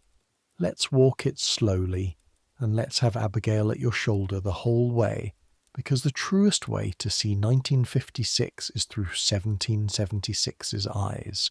The house first. It is one of the more than 17,000 that Levitt and Sons put up on these potato fields between 1947 and 1951. The famous ones, framed on concrete slabs on an assembly line system, a house finished every 15 minutes at the peak, the biggest private housing development in American history, and the template for 10,000 suburbs after it. Bill Levitt sold the early ones for $7,990, around $8,000, with nothing down for veterans under the GI Bill, a mortgage cheaper than city rent. And here is the detail that belongs in this story. The price included the appliances. A Bendix washing machine came built in. So did the range and the refrigerator, and later models threw in the television set, because Levitt understood with perfect clarity whom the house had to convince, and it was not the veteran. It was the veteran's wife who had grown up watching her mother's Mondays. Now the morning, timed against every morning we've lived tonight. Heat. None of your business anymore. Oil furnace, radiant pipes in the slab, a thermostat you nudge with one finger, Abigail's hour of coals and kindling, Ingrid's barrel of hay twists gone to a dial, water, hot from the wall, endless, and the tub and toilet indoors. And remember that in 1940 the census found nearly half of American homes still without full plumbing, so your bathroom is not old news. It is the new dispensation, and much of the countryside is only just catching up. Breakfast, electric percolator, toaster, eggs from a refrigerator instead of a spring house. In 11 minutes, and no one hauled, split, pumped, or killed anything to make it. Wash. It is Tuesday, but Monday no longer rules. You ran the Bendix yesterday, and while it worked, you did something Bridget never once did on a Monday in her life. You sat down. By 1960, about 3 homes in 4 in this country will have a washing machine. The ringer generation's mangle wrist fading like an old dialect, and the family's clothes are washed more often, and everyone bathes daily. Daily, a standard of bodily comfort that would have struck every other woman in this story as the habit of a duchess. Your children have never carried water in their lives. They do not know that it was ever carried. 1 generation. That's all it took to erase 36 tons a year so completely that your own daughter will grow up thinking the faucet is like the sunrise, a feature of the universe. Say it plainly, because our contract runs on honesty in both directions. This is the best material morning any ordinary woman in this entire story has ever had, and it is not close. Childbirth tells you everything. The dying that shadowed Abigail's 8 labours and filled the quarters and the wagon trains and the tenements has, in 1 generation of antibiotics, blood banks, and hospital delivery, collapsed by more than 90% since the 1930s. Your 2 children were born in a bright room with a doctor, and the question of whether you would survive them never seriously crossed your mind. Polio itself surrendered last year. The Salk vaccine, 1955, church bells rung for a syringe. Your husband's union job pays for all of it on 1 salary. By every measure, this story is kept. Warmth, water, food, light, surviving children, you stand at the summit of it. And now the rest of the truth, because you are also standing in the middle of the most heavily advertised myth in this entire story, bigger than the flapper, and the myth has your face. Call it by the name the magazines will make famous, the happy housewife. Every image aimed at you, the television, the women's magazines, the commercials in their new miraculous colour, agrees on 1 portrait. the smiling wife in the spotless kitchen, fulfilled utterly by waxing the floor her mother would have wept for. And the truth is more complicated, and we know it is more complicated not from later feminists looking back, but from the 1950s own paperwork. Item: the marriage age has dropped to a record low. The median American bride of the mid-50s is barely 20. And the college deans are noting in print that their women students withdraw to marry at rates that alarm even the deans. Item: the proportion of women actually working for pay is not falling. Read that again, because it is the era's best kept open secret. Through the whole decade of the housewife, women's employment rises. By 1960, more than a third of American women work for wages, including, for the first time, millions of married mothers in the offices and schools and hospitals at half a man's pay, invisible in every advertisement. Item: you cannot get a credit card, a loan, or in many places a mortgage in your own name without a husband's signature. That wall stands until the 1970s. So the woman in the ad who owns nothing but manages everything is not a joke. She is a legal description. Abigail would recognize the arrangement instantly. The kitchen is electric. The coverture is remodeled, not demolished. Item: and this one is a matter of record with a date on it. Next year, in 1957, a magazine writer named Betty Friedan, class of 42, will circulate a questionnaire to her Smith College classmates for their 15th reunion, expecting cheerful news, and the answers that come back from these comfortable, educated, healthy suburban wives will be so unsettled. A strange stirring, a sense of dissatisfaction they are ashamed to name. Is this all? That she will spend 6 years chasing the finding through interviews and psychology journals, and in 1963 publish it as The Feminine Mystique, calling it the problem that has no name, and the book will sell in the millions because half the women in these 17,000 houses recognize themselves by page 10. The pharmacists see it before the publishers do. The new tranquilizer Milltown, launched in 1955, becomes within a couple of years one of the most prescribed drugs in the history of American medicine, and nobody in the industry pretends its best customers are men. None of this means the smiling women were all secretly miserable. The myth check cuts both ways, and the oral histories are full of Levittown wives who loved these years and said so. The yard, the neighbours, the children safe on the dead-end street, the first prosperity of their lives after depression and war. It means what the record says, that the same morning could hold real comfort and a real ache, and the era permitted only one of them to be photographed. You know the acre's shape yourself, Barbara. It arrives round 10 in the morning, when the house is clean. The wash is spinning itself, the children are at school, the coffee is still hot, and the day stands open in front of you like a hallway with no doors in it.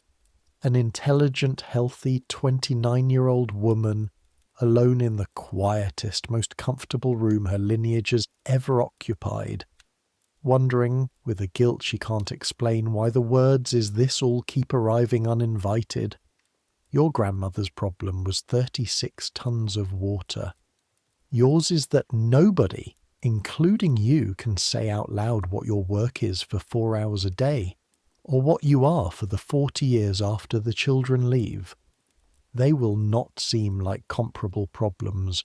Your granddaughters will understand that they are the same problem wearing different clothes. The question of what a woman's day is worth and who decides. 2 more lines in the ledger, and then we can rest. First, this suburb of yours was sold with a whites-only clause.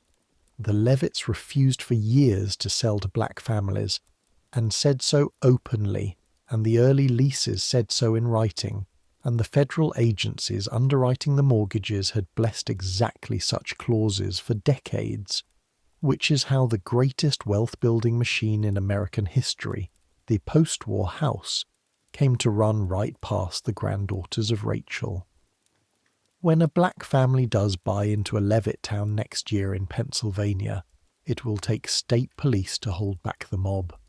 The women's story and that story are the same story, and this channel does not untangle them dishonestly.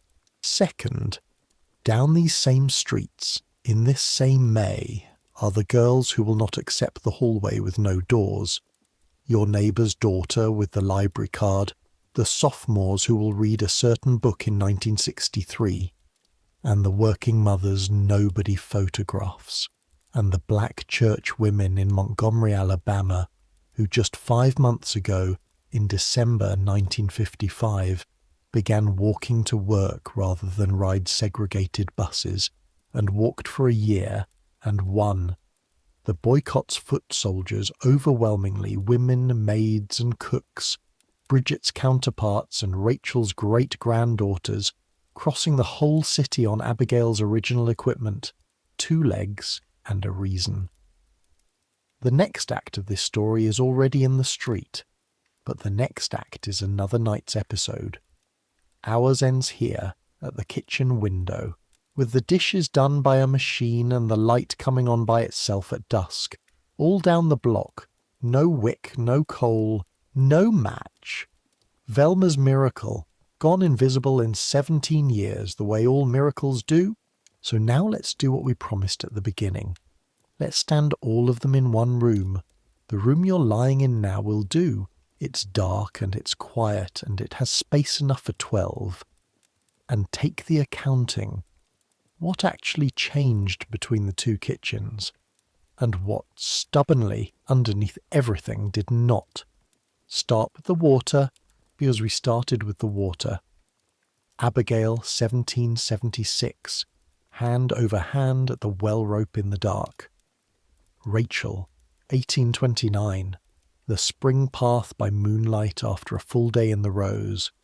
Martha, 1852. Dipping the Platte and settling the mud with alum.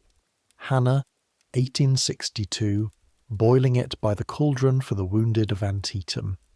Ingrid, 1878. Chopping the creek open with an axe. Bridget, 1907, 400 pounds of it up the hall in pails on a Monday. Opal, 1933. The yoke across her shoulders in the dust years, 150 years after independence. And then one November evening in 1939, a pump the size of a bread box, and the longest running sentence in this story, the water does not carry itself, quietly stopped being true. If you remember one physical fact from tonight, let it be this one. For all but the last few minutes of American history, the water came into the house on women's spines, tons of it a year, every year of every life, and almost nobody who was spared that labour afterward was ever told it had existed. You've been told now, when the tap runs tonight while you brush your teeth, you'll hear all 7 of them in it. That's not a burden. That's an inheritance finally being read aloud. Then the fire and the light, the second oldest line. A banked coal under ash, guarded like the family's soul, because losing it cost half a morning at the Flint. Tallow candles made in the fall and hoarded like money, and the day dying when the light died. Kerosene, brighter and dirtier and always about to burn the house down. Then a bald 40-watt bulb on a cord, and children clicking the switch until their mothers made them stop, and families down the valley thinking the lit houses were burning. Abigail's day ended at dark because it had to. Barbara's evening in 1956 belongs to her. To the book, the television, the ironing, the 10 o'clock ache, because the day no longer has an edge. We gave women the evening. It took 160 years, and it was the co-op ladies with their $5 bills as much as anyone who bought it. Then Monday. Follow just the washing across the whole ark and you have the whole ark. Beaten on river stones and boiled in the yard kettle. Done for other women for wages by Bridget and by Rachel's granddaughters, because laundry was the one trade always open to the women at the bottom, measured by the government at 50 gallons and a full aching day. And then, at the end, a white enamel box in a Levittown kitchen doing in an hour, unattended, what had eaten 1/6 of every woman's life since the beginning. Blue Monday is the quietest casualty in American history, and the only one nobody mourned. Then the law, the invisible architecture, and here be exact, because this is the part the hands couldn't fix on their own. In 1776, Blackstone's sentence, her legal existence suspended. She could not own, sign, sue, keep her wages, or claim her children. The first cracks. New York's Married Women's Property Act in 1848, the same summer as Seneca Falls, and that is not a coincidence, letting a wife hold property in her own name at last, with other states following over the next 50 years, grudgingly, clause by clause, then wages protected, then the extraordinary outliers, a married woman's 320 trail country acres in Oregon, a widow's homestead deed in Nebraska, the frontier paying in land what the settled states refused on principle. Then August 18th, 1920, 49 to 47, a red rose voting his mother's letter, and the largest single act of enfranchisement in the country's history. And then the honest asterisks, because our contract holds to the end. For black women in the South, the ballot stayed behind the poll tax and the sheriff for 4.5 more decades. Native American women waited until 1924 even for citizenship, and in Barbara's 1956 the vote is hers, but the credit, the mortgage, the jury box in some states, the right to her own salary's worth, still rooted through a husband's signature. The law in this story moves like a glacier being pushed by hand.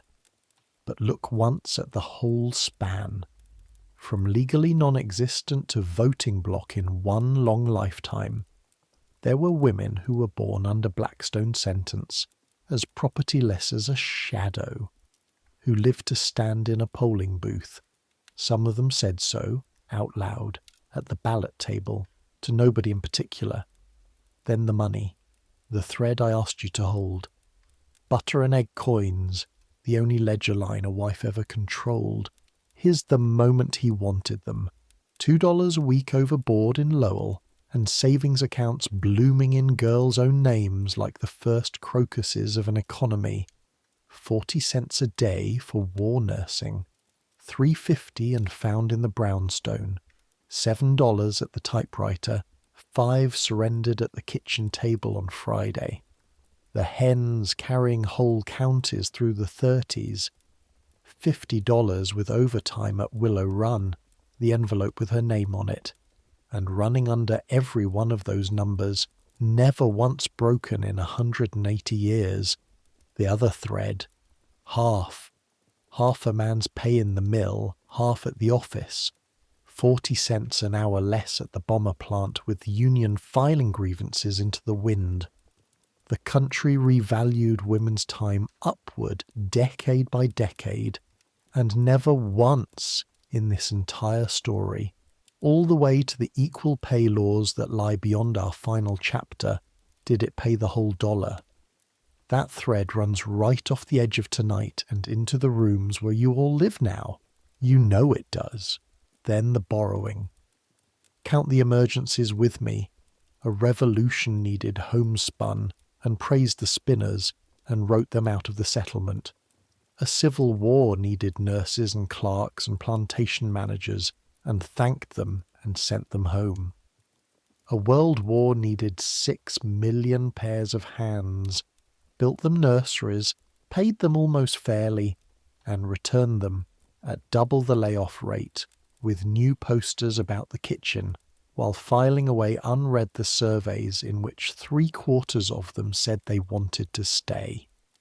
Borrowed and returned, like a tool that is never quite bought. The one thing the borrowing could not undo. Each time, some of the women kept the skill, the account book, the memory, and the daughters were watching. The 1920 receipt was signed by women whose mothers had nursed the Civil War. The 1963 book was read by women whose mothers had riveted bombers. Nothing in this story was ever given. It was compounded at generational interest by women who mostly did not live to collect. And then the one change that outweighs the rest, the one to fall asleep on. In Abigail's world, bearing 8 children and burying 3 was an ordinary book of a woman's life, and every birth was a coin flipped over her own grave. Through Rachel's quarters and Martha's wagon circle and Bridget's tenement, the same.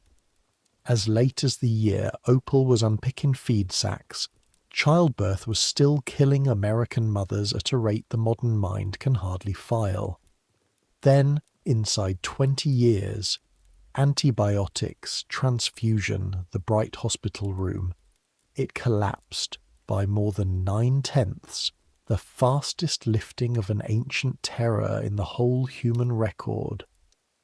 Barbara's daughters will plan their families, all but certain of surviving them, under a vaccine sky. Every woman in our room tonight would trade every other marvel, the bulb, the Bendix, even the ballot, some of them, if you made them choose, for that one. Ask the midwives. They kept the books nobody else wanted to keep, then the table, because we have eaten our way across 2 centuries tonight and the meals deserve their own line in the ledger. Abigail's supper existed because Abigail had made every component of it exist, backward down the whole chain. The bread from wheat she helped harvest, ground at the mill, raised with yeast she kept alive like a pet.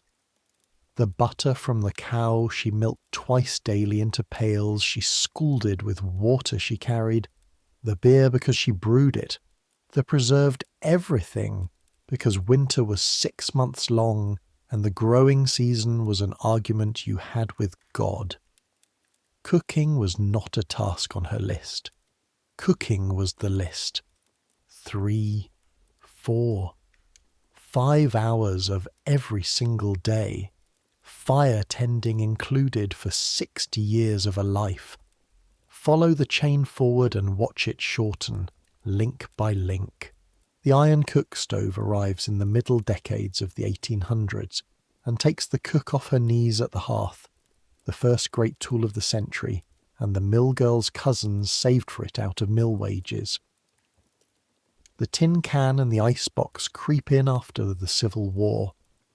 The iceman on his rounds with his tongs, a nickel block sweating in the oak cabinet, and for the first time meat and milk can outlive the day they were bought.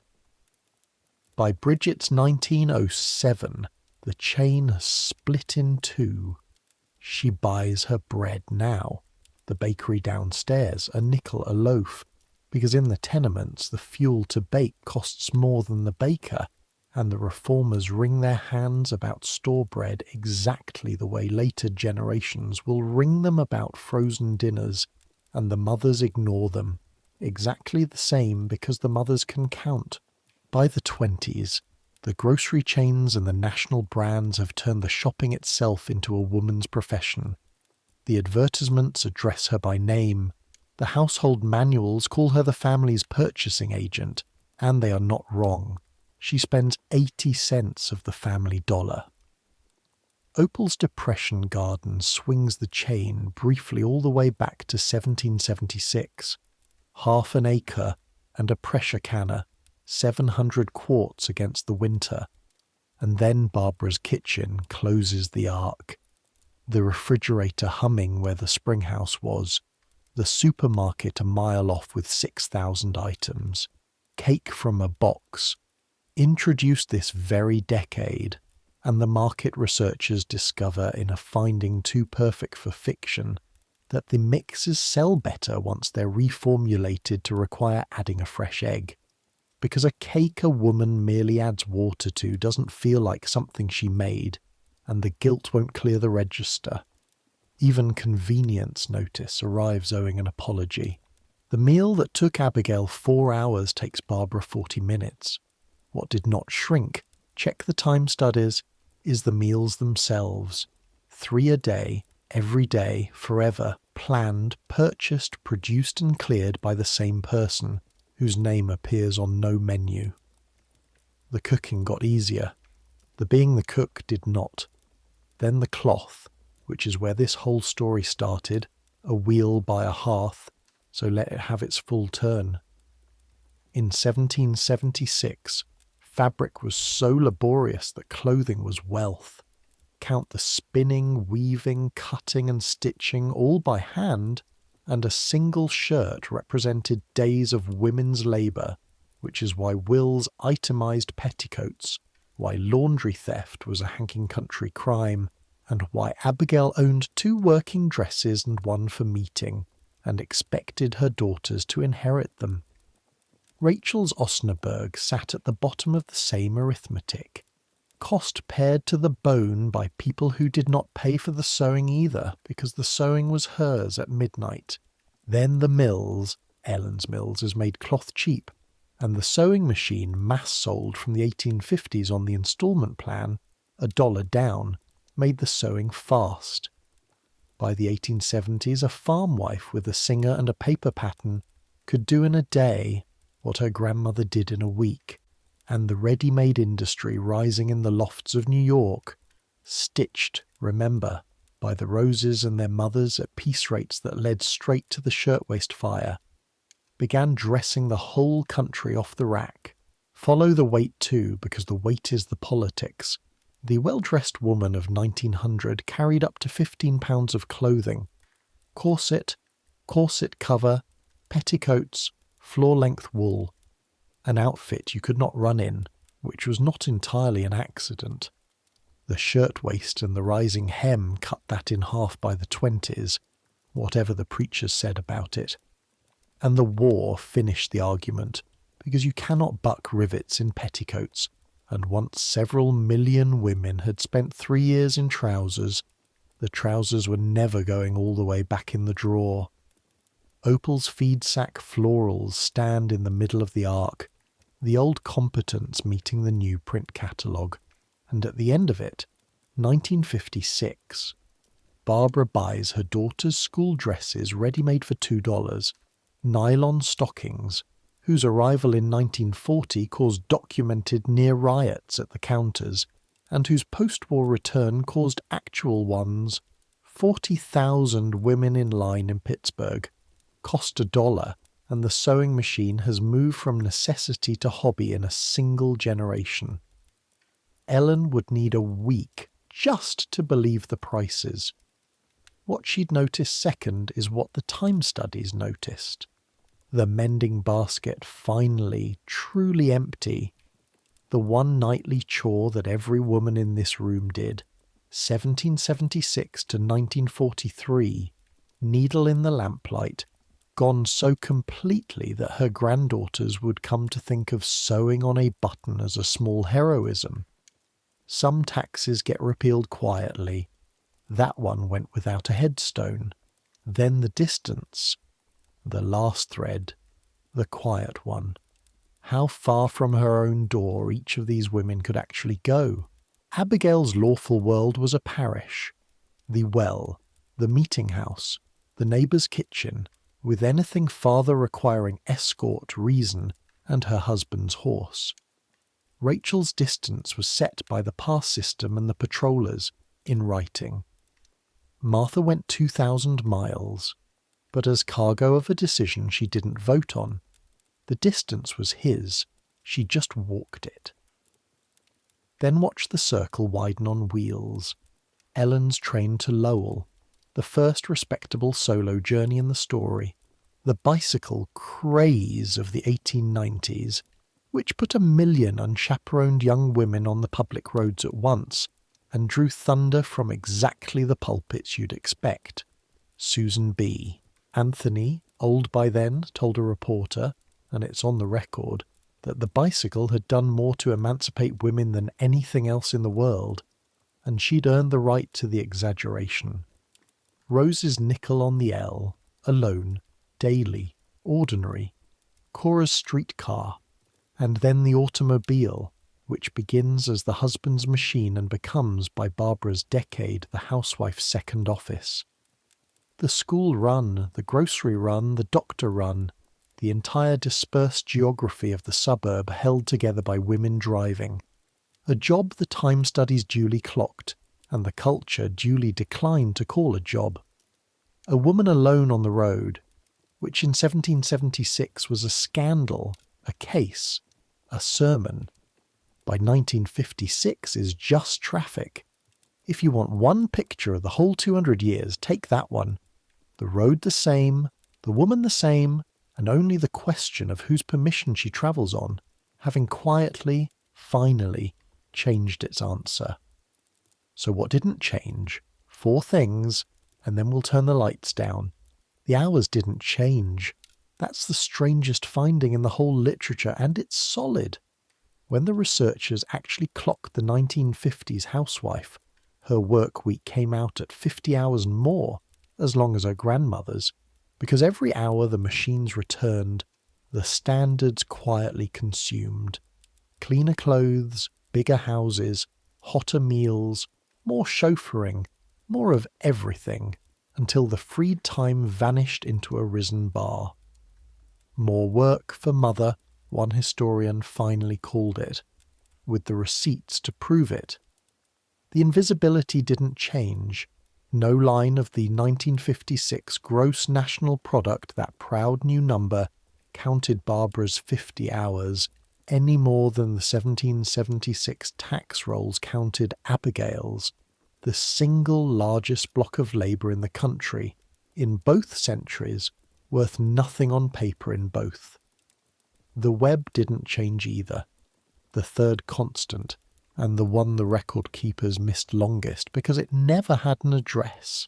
In every chapter of tonight, look again at who actually got the woman through, and it is other women, in an economy with no currency and perfect bookkeeping. Abigail's travail was survivable, because the neighbourhood's women packed the room and had done this 50 times. Her cheese got made in company because 40 hands make light work, and one woman alone with a churn goes quietly strange. Rachel's quarters ran on a web the ledgers never priced. The midwife, the herb woman, the grandmother minding the field edge babies, the quilting that was also the news service, the extra portion that found its way to the cabin where the mother was sick. The boarding house made the turnout possible. You do not walk out of a mill alone. You walk out with the girls you share a bed with. The wagon train circled at dusk into instant villages of women trading yeast, remedies, and labour-sitting. Ingrid's whole winter sanity was a bohemian widow with a sack of coffee and the sense to come. Bridget's hallway floor functioned as a parliament of mothers that could find a lost child, a day's work or a marriage prospect inside an afternoon. The settlement houses simply gave the web a building. The sack print trades over Opal's fence, the ride shares and rumour networks of the war plants, the casserole brigades of Levittown that materialised at every new baby door, same web, new wire. It was never sentimental. It kept accounts. It excluded. It gossiped. It enforced. Ask any woman who crossed it. But it was the actual insurance system of American life for the whole span of this story, the thing that caught what the law and the wage and the husband dropped, and it was built and maintained entirely by women in time they did not have, and no one ever called it infrastructure. The historians are only now totting up what it was worth. The women always knew. You could hear it in the wartime plants at shift change and at the clotheslines and over every back fence in this story. The sound, half the point of the whole institution, of women laughing at things the record does not preserve. And the hands didn't change. Put Abigail's hands next to Barbara's. The same tendons, the same motions, half of them. Kneading, wringing, soothing, mending. And the same unrecorded knowledge passed palm to palm down 12 generations. How to feed people. How to stretch what there is. How to keep the small world running while the large one takes the credit. The tools turned over completely. The hands, and what the hands were owed, and who was watching the hands, that changed slowly, or late, or not yet. That's the accounting. Both columns true at once, all the way down. The miracle and the debt, the yellow kitchen and the hallway with no doors. History doesn't balance its books neatly, and this channel doesn't cook them. We just read them in the dark until somebody falls asleep, and now the day is over. All 12 of the days are over, actually, and since we stood these women up in your room, we owe them their rest. So let them have it, one by one, in order, slowly. Abigail banks the fire under its grey blanket of ash, checks it once with the paddle the way her mother did, and climbs into the hollow of the rope bed. 26 years old. 4 children breathing in the loft, the 5th keeping its own counsel under her heart. The chimney ticks as it cools, and she is asleep before it finishes. Rachel sits the last few minutes by her own fire, the one the day couldn't confiscate, her daughter's head heavy against her knee, and lets the quiet come up around them like water rising in a spring. And what she thinks in that hour was never written down, and so it belongs entirely, forever, to her. Ellen lies to a bed in the boarding house with the October cold on the window, and her heart still marching a little from the procession. 17 years old with $2 a week and a savings book, and the bell will ring at 4:30, but it has not rung yet, and this hour is hers. Martha sleeps under the wagon with her boots on. One hand touching the wheel spoke out of habit. 15 miles closer than yesterday. Hannah sleeps 3 hours in the hayloft above the surgeon's lanterns and does not dream, which is mercy. Ingrid sleeps inside 3 feet of prairie wall with the hoe by the door and the coffee beans, the widow's gift, in a jar where she can see them first thing. Bridget sleeps with her rosary, half said, and the wash finally dry above the air shaft. Rose, in the next bed, is still awake, doing arithmetic about a room of her own, and we will leave her to it, because that arithmetic is the next 100 years. Cora sleeps with a flattened yellow rose pressed inside her pocketbook like a saint's card. Opal sleeps through the dust-hushed dark with tomorrow's sacks sorted by print, flowers with flowers. Velma, this one night, gets up once, walks to the kitchen, and turns the bulb on for no reason at all. Just stands there a moment in her nightgown looking at light, then turns it off and goes back to bed smiling. And if you think she was the only farm woman in America who did that, you haven't been listening. Marge sleeps with her wrist still humming faintly from the gun, the pay envelope in the dresser under her husband's folded letters, doing more for the war effort asleep than most senators do awake. And Barbara checks the children, sets the percolator for the morning, stands a moment at the window looking down the block at all the other windows going dark in their own good time, and understands, in a wordless 10 o'clock in the morning way, that she's not alone in any of it, and never was. 12 women, 1 country, 180 years of mornings, every single one of which got made, because that was the work. The world does not keep itself.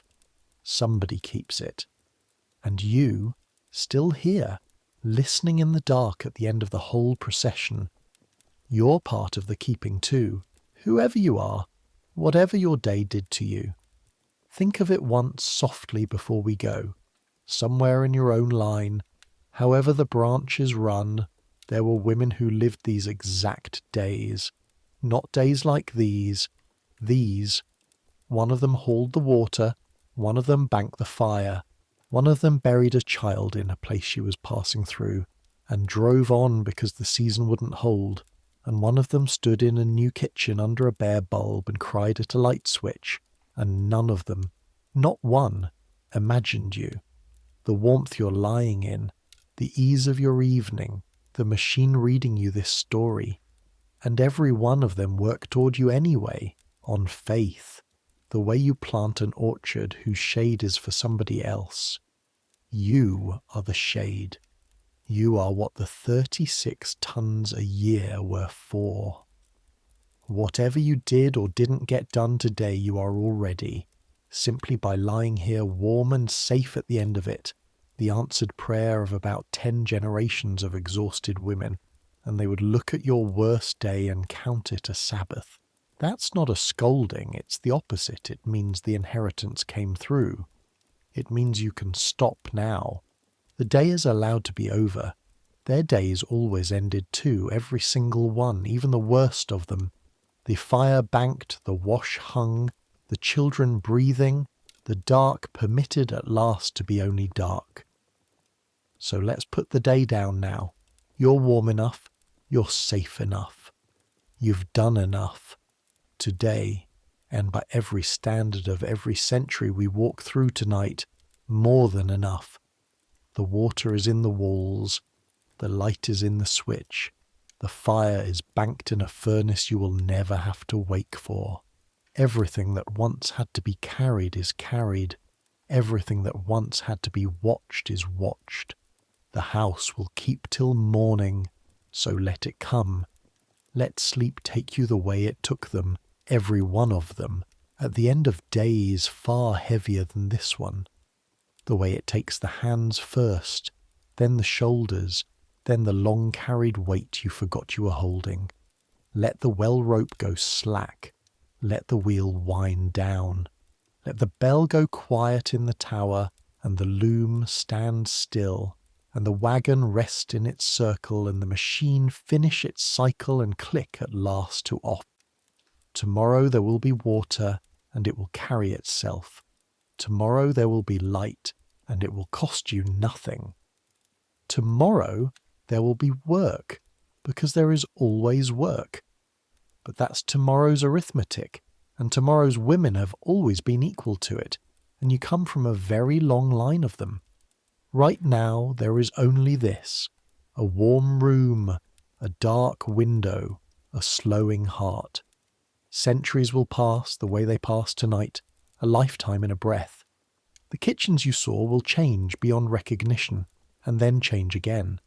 The tools will turn over, and turn over, and turn over, until the miracles go invisible, the way all miracles do.